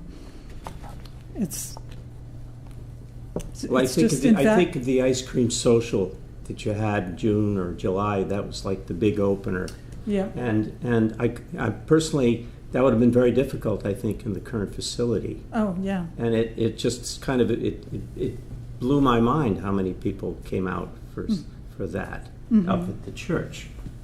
Mm-hmm. And I believe that sometimes we don't realize how much interest there would be until we have an opportunity to be in a place where we can offer these events. Right. That's what I was getting at. Mm-hmm. Yeah. All set. I'm all set. Anyone else? Melissa, thank you. We're gonna hold this open. We're not gonna vote on this tonight, because we want to get your report. And there's some work that you need to get done through the assessor, and she's really busy, so that's gonna take a little time. And so we want to get all the ducks in a row before we get through this vote on the feasibility study. Sounds good. But thank you for coming tonight. Thanks for having me. Take care. Moving along, the capital improvement plan, regarding the capital improvement program, I've spent a lot of time with it, and have some comments to make that I think are going to be our guiding principles for the year. I hope you've all had time to read it. It's a terrific read. And what I isolated a list of the urgent projects, and I circulated it to all councils. There's a little list that looked like this. So you all got that weeks and weeks and weeks ago, back when the book first came out, right around the third week of January. Since that time, I've met with the mayor, and we've gone over the list, and I've gone over the list several times, and decided that some editing was in order. And I'm going to take the responsibility for this, because over the years that I've been the chairman of the capital improvement plan, I have been struggling with the lack of funding for capital improvement in the city, and I have been isolating the urgent projects in the book and giving them attention and trying to get the urgent projects ticked off year after year after year. And what was happening is that an urgent project would be there year after year after year after year. And so what I did is I taught all the department heads in the city of Attleboro to make anything you want done urgent. And so as a result, we have all these urgent, $8 million of urgent projects in this year's capital improvement plan that in fact are not urgent. And the page 20 of the capital improvement book defines exactly what an urgent project is. And an urgent project, and I'll read this for the public, an urgent project is one that would address a situation which would impose a hazard to life, safety, or cause a disruption of a vital service if not carried out immediately. The project will also be considered urgent if it is required for immediate compliance with any city, state, or federal regulation, and it would have to be a fiscal year 23 project. Those are very distinct criteria that isolate an urgent project as basically a hazard to life or a regulation. So given that, I went back to the list that I circulated to you, and I looked at it, and I thought, well, let's start with budget and administration on page 25. There's an item for a Cisco switch that's $76,650, and it's marked urgent, but the Cisco switch does not present a hazard to life, safety, or cause a disruption of vital services if not carried out immediately, because the Cisco switches are updated regularly, and we just bought one last year, 2 years ago, for $175,000. Remember that? And it gets updated regularly by Cisco through the internet to keep up with the current. So talking with Bill Lennox at the MIS, he says maybe it's not urgent, but it's needed. And I'm thinking, well, let's make that a priority one. Yeah. Because I'd like to see us buy it. You know, I do not want the Russians to give us an ultimatum that we have to send them Bitcoin in order to get our database back. So I took it off the urgent list and I made it a number one. Now, I went on to the Council of Aging and I saw the rooftop HVAC. It's not an urgent project. It is not a hazard to life. It's not a hazard to safety. Will not cause a disruption of vital service if not carried out immediately. It's working. I moved it from urgent to number one. The feasibility study, I moved to a 3, because nowhere does that impose a hazard to life, safety, or discontinuity of vital services. Priority 1 is a project that if would address a situation which, if deferred, would become a financial burden resulting from increased maintenance expenses. Well, maybe so. Priority 2 is a project that one constitutes a preventive maintenance measure which, if not undertaken as scheduled, it could lead to a physical deterioration. Priority 3 is one that can be deferred, which anticipates a long-range city development. That's the feasibility study of the senior center. It is a long-range city development. So, moving down into the fire department. They had 1, 2, 3, 4, 5, 6, 7, 8, 10 urgent projects. Well, replace the rescue, we've already voted. So that's taken off the list. We voted that. There goes $441,000. The Twin Village renovation is a long-term range city development. That's a priority 3, not an urgent project. Yes, I would like to see the station rehabilitated so that men and women firefighters can cohabitate in that building comfortably. And yes, the building is small. It's on a very small building, a lot. And maybe there needs to be a feasibility study that fire station should not be there, that is not adequate for that neighborhood as it's been developed. So many new developments out in that part of the city. So, off the urgent list, on to number 3. Rick. So you know how this is going to go, right? Someone's been busy. And I'm just going to circulate you my new list. Yes, thank you. But can I ask a question, though? Excuse me. We're talking about the fire station. I think, and I love what you're doing here. It makes perfect sense because you're not taking away any. It doesn't remove the importance of these projects. But when we're talking about the fire station, I think it could be a 1. And not that I want to go back and forth tit for tat, but when we talk about which, if deferred, could become a financial burden, I think there could be some liability if it's not done sooner than. We did just put a roof on there. I'm talking about the different dressing rooms and locker rooms. Oh, I see. Okay, yes. Trying to be Okay. as sensitive as I can. I'm with you on that. So fine, but it's not urgent. It's Not urgent. It's a 1 or a 3. Right, So, not to say it's not important. so the bottom line is I'm recirculating to you a new list that shows what I did, and I expect Councilor Bennett and Councilor Kovas, together with the rest of the council, to look at this list and do exactly what you just did, Councilor. Maybe that's not a 3, maybe that's a 1. And let's have that conversation. And then the committee, Councilor Bennett, Councilor Kovas, Councilor Conti, have to come to a conclusion on method of attack. I believe you mean Councilor Reynolds. Oh, I'm sorry, Councilor Reynolds. There you are. Out in internet land.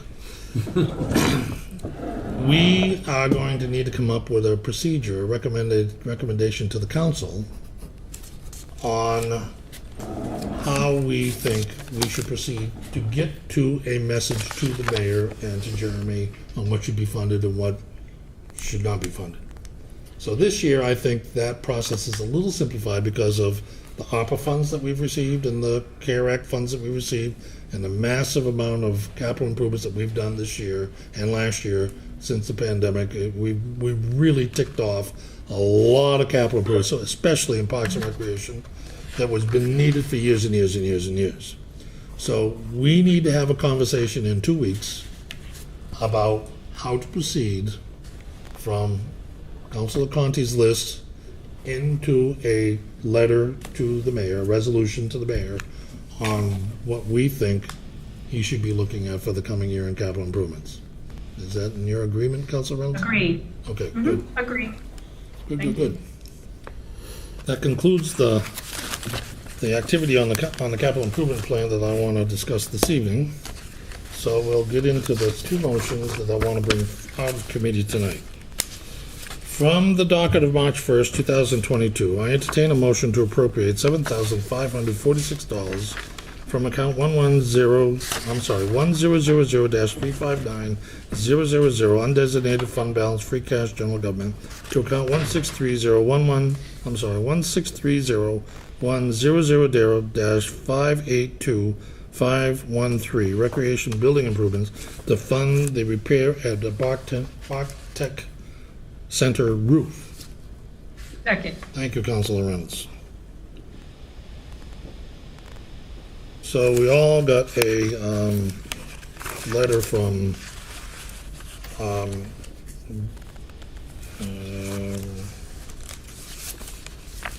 dated February 9th from Dennis Walsh to the mayor that what the Bartek Center erected in 1910 needs to remove some loose debris, install a layer of polyisocyanurate insulation, seal the insulation with EPDM rubber, flash all the walls with EPDM rubber, install a new copper scupper. But what got me was the photograph. Did you see the photograph that was attached, Counselor? Yes, I did. Yes. I did see it, yes. In the Bartek Center, they had to build a frame and cover it with plastic to prevent the desk from getting dripped on. And there's a 5-gallon pail full of water down below it. Obviously, this is an urgent project. It's an urgent project. Is there any other discussion? The motion's in order. All in favor say aye. Aye. Motion, Vice President, you're part of this because the President's absent and you're my third member. All right. Thank you. Is that an aye? Aye. Thank you. Passes unanimously.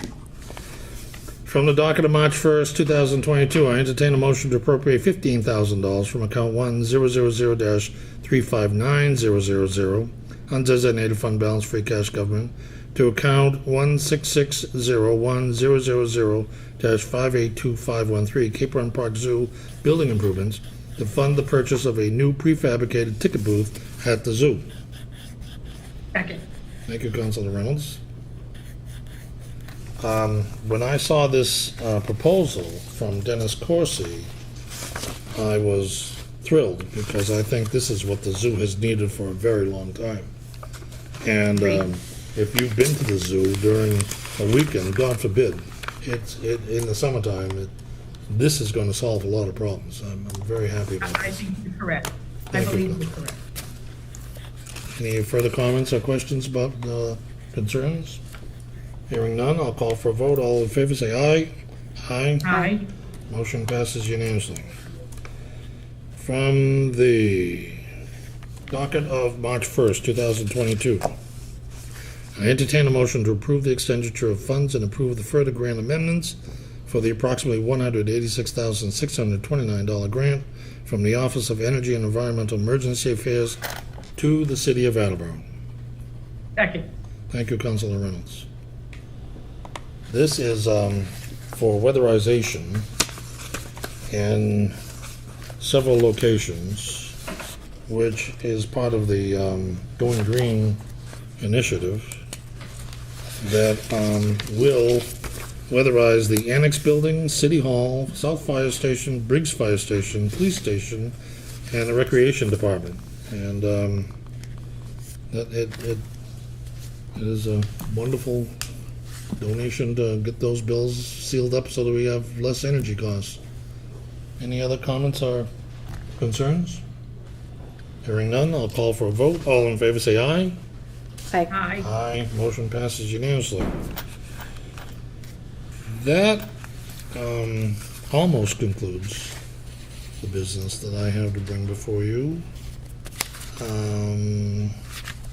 But I think we'll call it a night at there. So I'll entertain a motion to adjourn.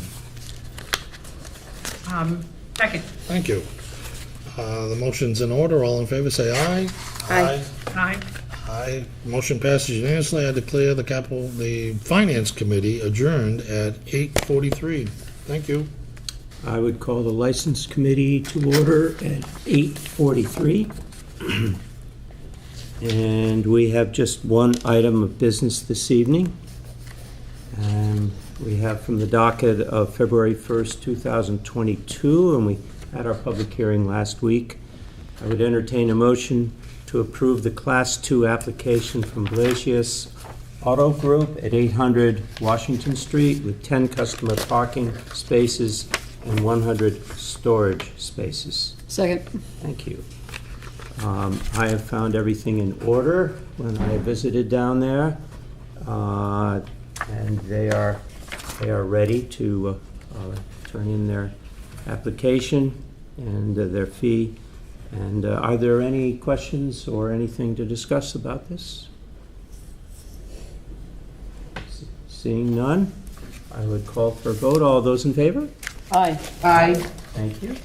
No opposed. We pass 3-0. I don't believe we have any other business, so I would call for an adjournment. Second. Thank you. All those in favor? Aye. Aye. And we'll meet at the next appropriate time. Thank you. I'd like, Sarah, did you say something? I said he didn't adjourn a time. He didn't say a time. We are adjourning, thank you, Sarah, at 8:44. I'd like to call the Public Works Committee to order at 8:44. Looks like it's just you and me, Councilor Angelo. I Yes, ma'am. have 3 items tonight from the docket of February 22nd, 2022. I entertain a motion to transfer $17,620.50 from account 1630100-51100 recreation salary and wages to the following: $12,500 to account 1630100-546012 recreation supplies, recreation grounds; $5,120.50 to account 1630100-5301001 recreation professional services to cover the cost of price increases for supplies and services. Second.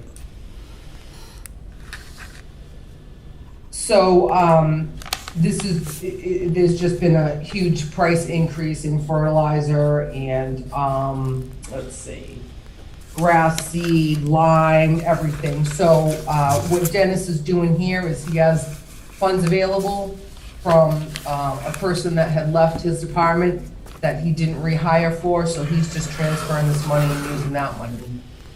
Does anybody have any questions? Nope. Seeing none, all those in favor? Aye. Motion passes. Let's see, from the docket of February 22nd, 2022, I entertain a motion to appropriate $8,819.19 from account 1000-359000 undesignated fund balance free cash general government to account 1650100-546010 park supplies ground to cover the cost of price increases to supplies. Second. Thank you. And this is the same thing, lime, fertilizer, everything has gone up in price. So the Parks Department needs this money from the city to cover that, the increase. Does anybody have any questions? All those in favor? Aye. Aye. Motion passes. From the docket of February 22nd, 2022, I entertain a motion to approve the expending of funds from the receipt of the Massachusetts Office of Business Development grant for Capron Park Zoo for $125,000 and approve expending any future grant amendments. There are no matching funds required, but all funding should be spent or committed by June 20th, 2022. Second. Thank you. So, great news, $125,000 grant that doesn't need to be matched, which is amazing. Does anybody have any questions? All those in favor, say aye. Aye. Aye. Motion passes. And that's all the business I have tonight for Public Works. I'd like to call for an adjournment at 8:48. Aye. Second. Thank you. Thank you. All those in favor? Aye. Aye. We're adjourned at 8:48. Thank you. Transportation and Traffic Committee is canceled for this evening. Sarah, you're up. Me? Okay. I'd like to call to order the City Property and Claims Committee at 8:48. On the docket of March 1st, 2022, I entertain a motion to approve the resolution in support of the South Attleboro train station renovation project. Do you want me to read that, Counselor? President? Yeah, I think it's appropriate to read it into the record, Sarah. Sure.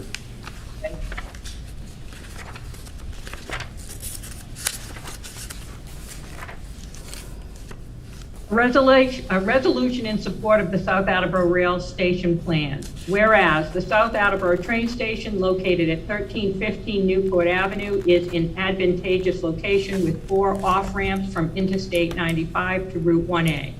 Whereas the South Attleboro station serves 2 states with its proximity to Rhode Island. Whereas 300-plus residential units are planned for Newport Avenue, and the developer's current intention is to have a shuttle to the South Attleboro rail station. Whereas the completion of this project will be a catalyst for new housing and commerce and will refresh and refurbish the plaza, which has restaurants and retail establishments.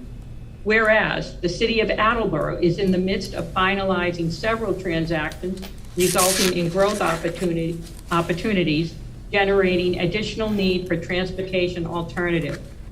Whereas the MBTA and the state of Massachusetts would benefit from the increased ridership and environmental advantage with more riders than drivers. Whereas there is a need for a safe alternative to the downtown Attleboro train station when it is full. Now, therefore, the Municipal Council hereby declares its support for the South Attleboro rail plans and all of the opportunities it will provide. And this is on behalf of the Attleboro Municipal Council. It will be signed by Council President James DeLisio, Council Vice President Todd Kobus, and Councilor Sarah Lynn Reynolds. Second. Yes? Thank you. Anyone have any questions or concerns regarding this? President DeLisio? Thank you, Councilor Reynolds. Real briefly, Councilor Reynolds, Vice President Copus, and I have been working with the state delegation and some of the local surrounding community state reps really on getting this project. We sent a resolution, I think, back in 2020 for the project.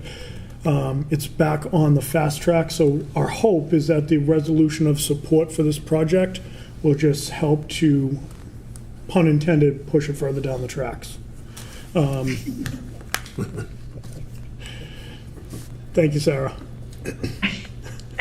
Thank you, that was a good pun, I'll take it. So all those in favor? Aye. Okay, hearing no, I'm sorry, I didn't ask if there were any further questions. Is everyone else all right? And all those in favor, aye, and so that motion passes. From the docket of March 1st, 2022, I entertain a motion to declare the following assessors' office equipment as surplus and available for disposition. A printer, it is an HP LaserJet 9050DN. The serial number is JPR C97704T. It's in very poor condition. Second. I think it's pretty self-explanatory. Anyone have any concerns or questions? Hearing none, all those in favor? Aye. Aye, that motion passes. From the docket of March 1st, 2022, I entertain a motion to declare the following Recreation Department equipment as surplus and available for disposition. The items are gym lockers, which are fair to poor condition, and exercise equipment, which is in fair condition. Second. Thank you. Any comments or concerns regarding this? Hearing none, all those in favor? Aye. Aye. Thank you, aye. That motion passed. From the docket of March 1st, 2022, I entertain a motion to declare the following police department vehicles, equipment as surplus and available for disposition. The 2011 Dodge Charger, the VIN number is 2B3CL1CT 7BH597891. It has 84,790 miles. It's in poor condition. A 2014 Ford Explorer, the VIN number is 1FM5K8AR8EGC26650. It has 118,000 miles, 495, and it's in poor condition. A 2007 Fisher Minute Mount 2, no VIN number, no miles, but it's in poor condition. Second. Thank you. Again, I think it's pretty self-explanatory. Any other questions or concerns? Sarah, I have a question. This is Okay, Councilor thank you, Conti. Councilor Khan. I know, it's really hard to see. Can you tell me what is a Fisher Minute Mount 2? Do I know what it is, what kind of a car it is? No. Wouldn't that be a plow? Shall I find out? Is it a what? I can hold it. It's a plow. Oh, it's a plow. It's a plow. I had no idea. I just know Thank it you. was in poor condition when I asked. Thank you. But I didn't ask if it was a car or what it was. So now we know it's a plow. Any concerns? None. Okay, all those in favor? Aye. Thank you. That motion passes. Thank you, Councilor Conti. From the docket of March 1st, 2022, I entertain a motion to accept the generous donation of 20 laptops to the City of Attleboro Library from Sensata Technologies with an estimated value of $10,000. Second. Thank you. Again, I think this is great. It's a wonderful donation, and I appreciate Sensata for doing this. Any other concerns or questions? Just one. This is really quite a gift, I think, and I assume that we'll be well stocked at the library. Do we have a formal way of thanking them for something so significant? I have never done that. I imagine that the City of Attleboro Library, the people there have done something. When they receive these, they send a thank you note to Sensata. But I don't know. No. Well, I wasn't asking you personally, but okay. Well, I'll check out that. I hope they do. Yeah, presume they would. Any other questions or concerns?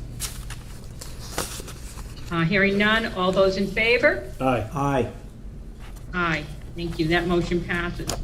From the docket of March 1st, 2022, I entertain a motion to accept the donation to Studley Elementary School from Ameriport Logistics of a Scott KM kiln with an estimated value of $3,440.92. Second.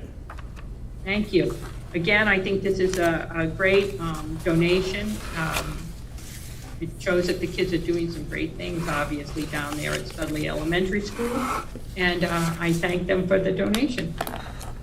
Any other questions or concerns? All those in favor? Aye. Thank you. That motion passes.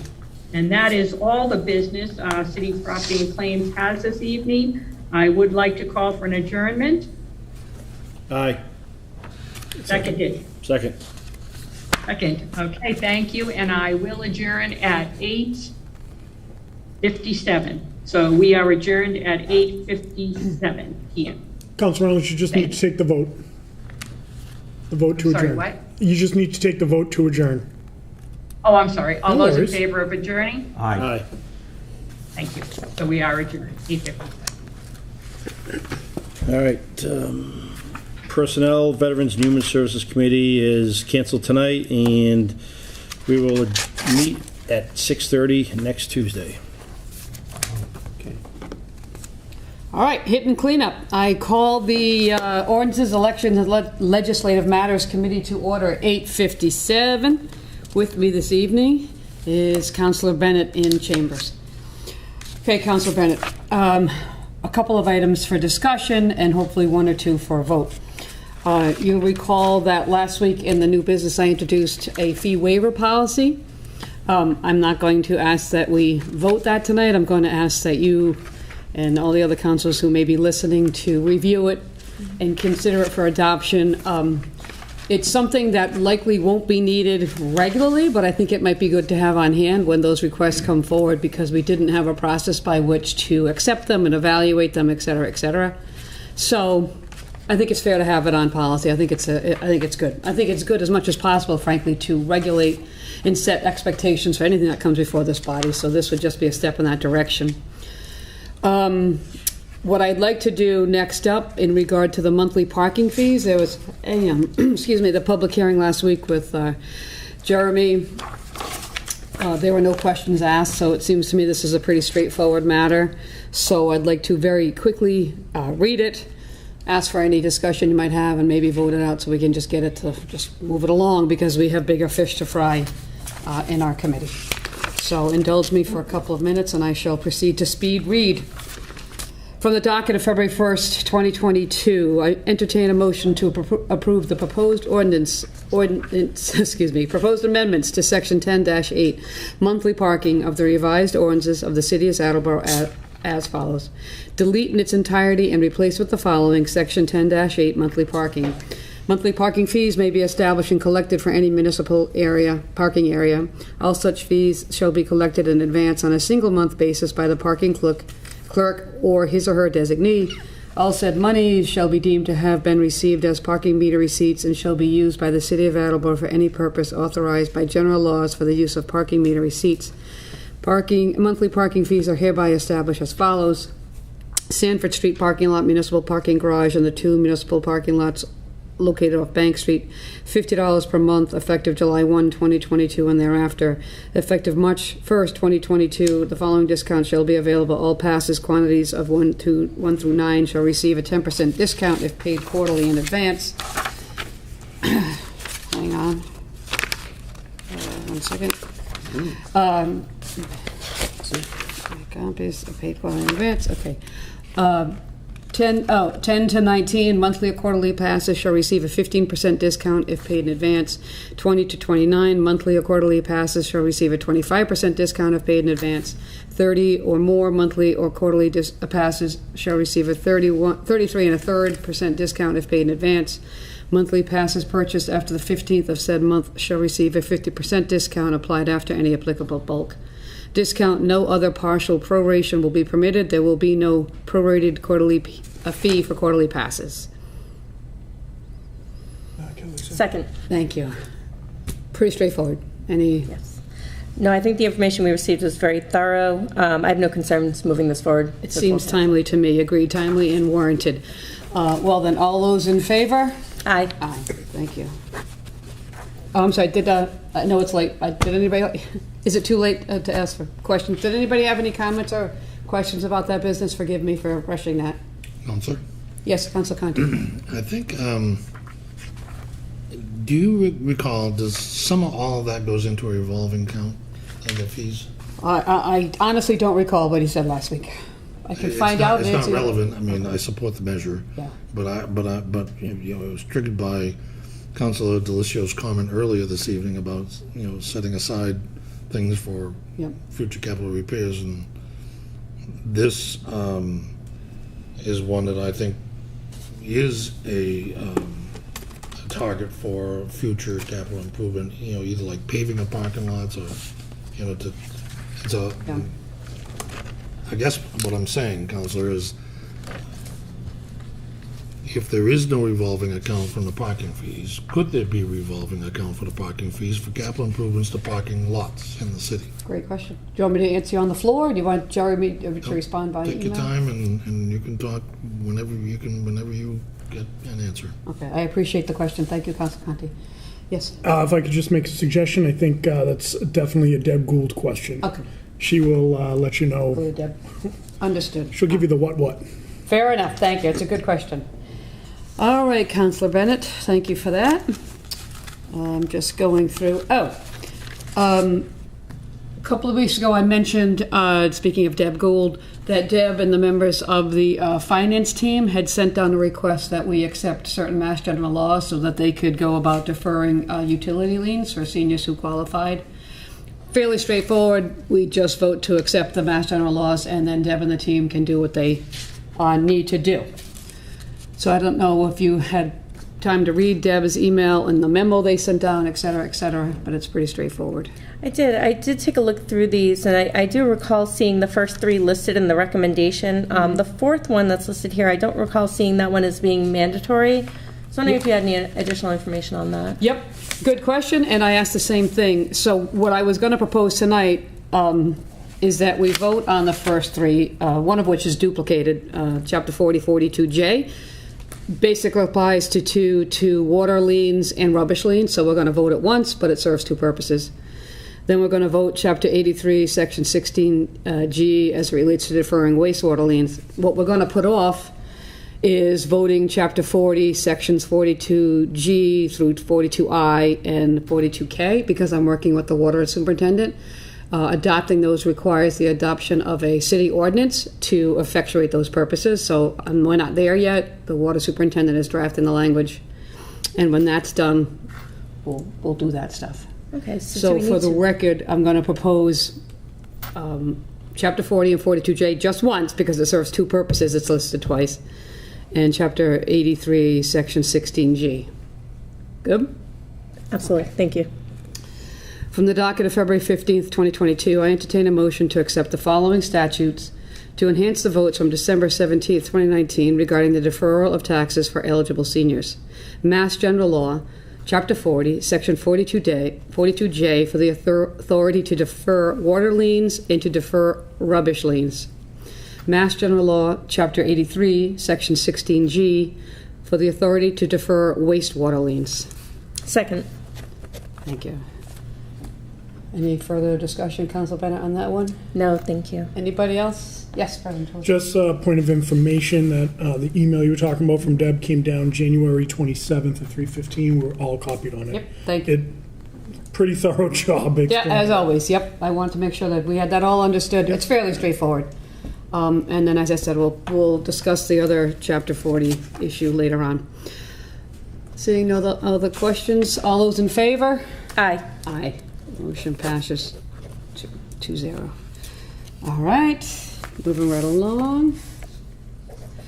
Okay, so last week, as we all know, we had the conversation about the proposed amendment to the charter as it pertains to Section 38A and a vacancy in the office of mayor, and I don't intend to vote on that tonight. But the way I see it, I sent to you, Council Bennett, through Virginia, two things. One was some notes I have on it, which will be available to all councils and public record, just things to consider moving forward. And then secondly, a possible way to resolve it in the short term, which is, as I discussed with the solicitor last week, possibly a stopgap measure, which would be an ordinance, because as you know, as long as we're not in conflict with the charter or the state constitution, the ordinance would stand. It would serve the purpose until we could adopt a charter amendment, which in my opinion is not something I'm interested personally in rushing or, I don't want to do it. I prefer a more thoughtful way. So I would suggest to you, Council Bennett, and my fellow councilors that they think about these issues. We have a couple of ways to proceed, in my opinion, that I'd like to discuss.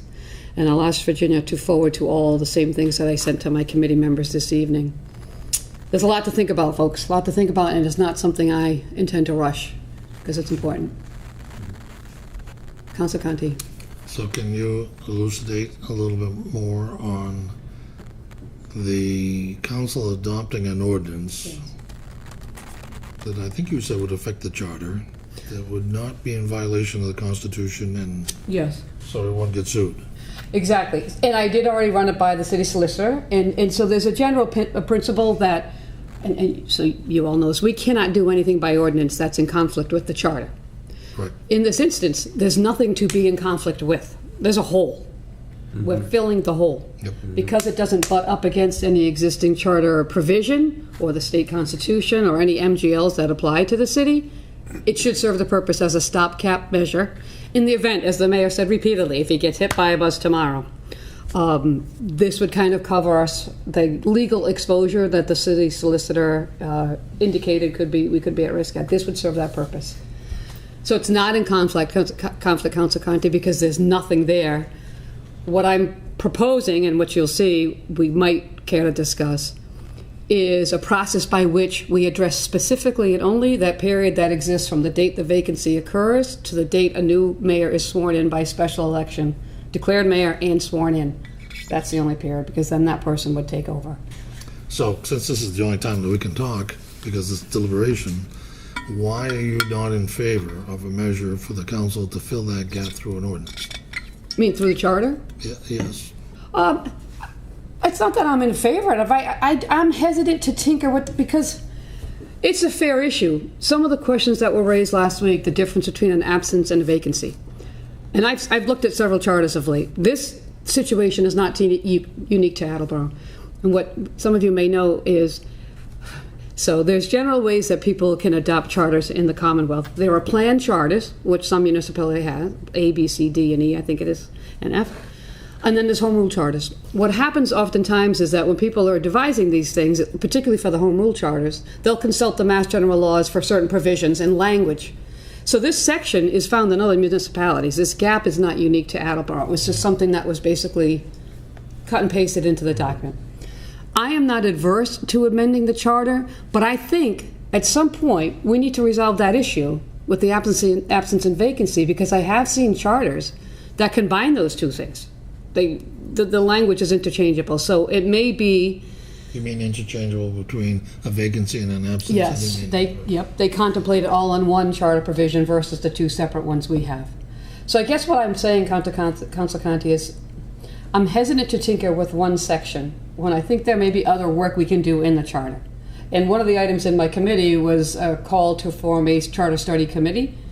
This body can do that. I would like to have time to address this issue and others more thoughtfully, particularly in a forum that invites public comment and comment from other sources. So it's not that I'm adverse to it.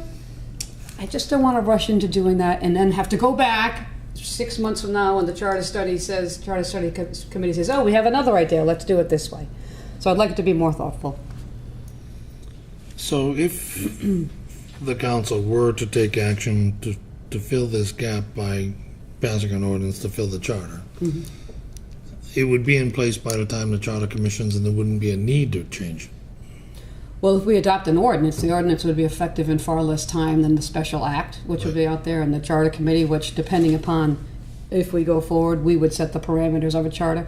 This is not a charter study commission that is dictated, the time period. That's a whole other thing. Yes. So we could say the charter review committee, special committee of the municipal council has 6 months to get back to us. And you know, Taunton just went through this process by virtue of the governor. We could say that we want our charter review committee to report in 6 months with suggested changes to the entire charter, to certain provisions of the charter, relative to specific issues in the charter. We can do all of that and some of that in a more thoughtful way, is my premise. However, this is just one idea. The mayor's proposed special act is still on the table for discussion. I'm just suggesting there might be another way to address it as a stopgap until we have more time to think about that provision as it relates to the charter overall and the absence provision as well. Food for thought. Thank you. It's just an option. There's a lot to think about. There's a lot to think about. A lot to think about. And my point tonight is just that get everybody's wheels turning, that there's more than one way to skin this cat in a way that I think is effective and fair. That's, I think, the problem, is that there's more than one way to skin this cat, Yeah. and it's a cat that needs to be skun. Indeed it does. Indeed it does. But the charter is something that I personally think I am very much of the mindset to have public input when it comes to issues like this. And in fact, almost anything that have to do with the charter, people, as we've seen, people get sensitive, and rightfully so. Particularly when it pertains to their representation in the mayor's office or in this council, et cetera, et cetera. So that's me. Well, This is just one council's opinion. Right, and council, I'm behind the charter commission 100%. Yeah. I am. And to whatever parameters that the council assigns it to, it's overdue. Agreed. And I think it's a good opportunity, and I'd like to look at this deeply in context with, like I said, the other issue. Do we want to combine those two sections, as I've seen done? That's all I'm proposing is time. You know I'm not going to rush you, because I like the work that you're doing, and thank you for doing it. Thank you, Councilor Conti, and I'll forward everybody what Councilor Bennett and Councilor Holmes have. So, no need for voting tonight. I don't know if anybody else wants to comment on things you would like the committee to consider. President Just Garcia. before we move on, so thank you, Councilor DeSimone and Conti. I share much of your, your thoughts, your premise here. I think it's a slippery slope when we start to change the charter, make changes here and there without public input. And I think that's, it's fundamental to the job that we do. And I'm 100% in agreement. I like the way you're approaching this, and I think it's the way we need to proceed. The world has changed dramatically since March of 2020, and I think that we've seen some of the impact locally here in the council, and I think that the charter and even the ordinances need to reflect some of these changes. So it's a cumbersome road ahead of you, but I think with the brains in the city and on this council, I think we'll be able to approach it the right way. So thank you. Thank you. Yeah, I agree. I'm excited about some of the changes I've seen Taunton and other municipalities adapt of late. This idea of charter changes seems to be in the air. Yeah. Because I've come across several municipalities in the Commonwealth that have done just that. I won't belabor that point now, but that's something I look forward to discussing. So, lastly, Councilor Bennett, I would like to ask if you would consider meeting at 6:30 at the next committee meeting on March 8th. Absolutely. So that I think there was another committee meeting at 6:30. March 8th? I know, that's next week, March 8th, I think. Oh, yeah, March the 8th. next committee. Yes, absolutely. Yep. Because these issues are going to take time, and I know it's 9:15. It's not always ideal to discuss these things this late, so let's start early next time. Perfect. That And, sounds and great. dive in. So I believe that's all I wanted to get into for this evening.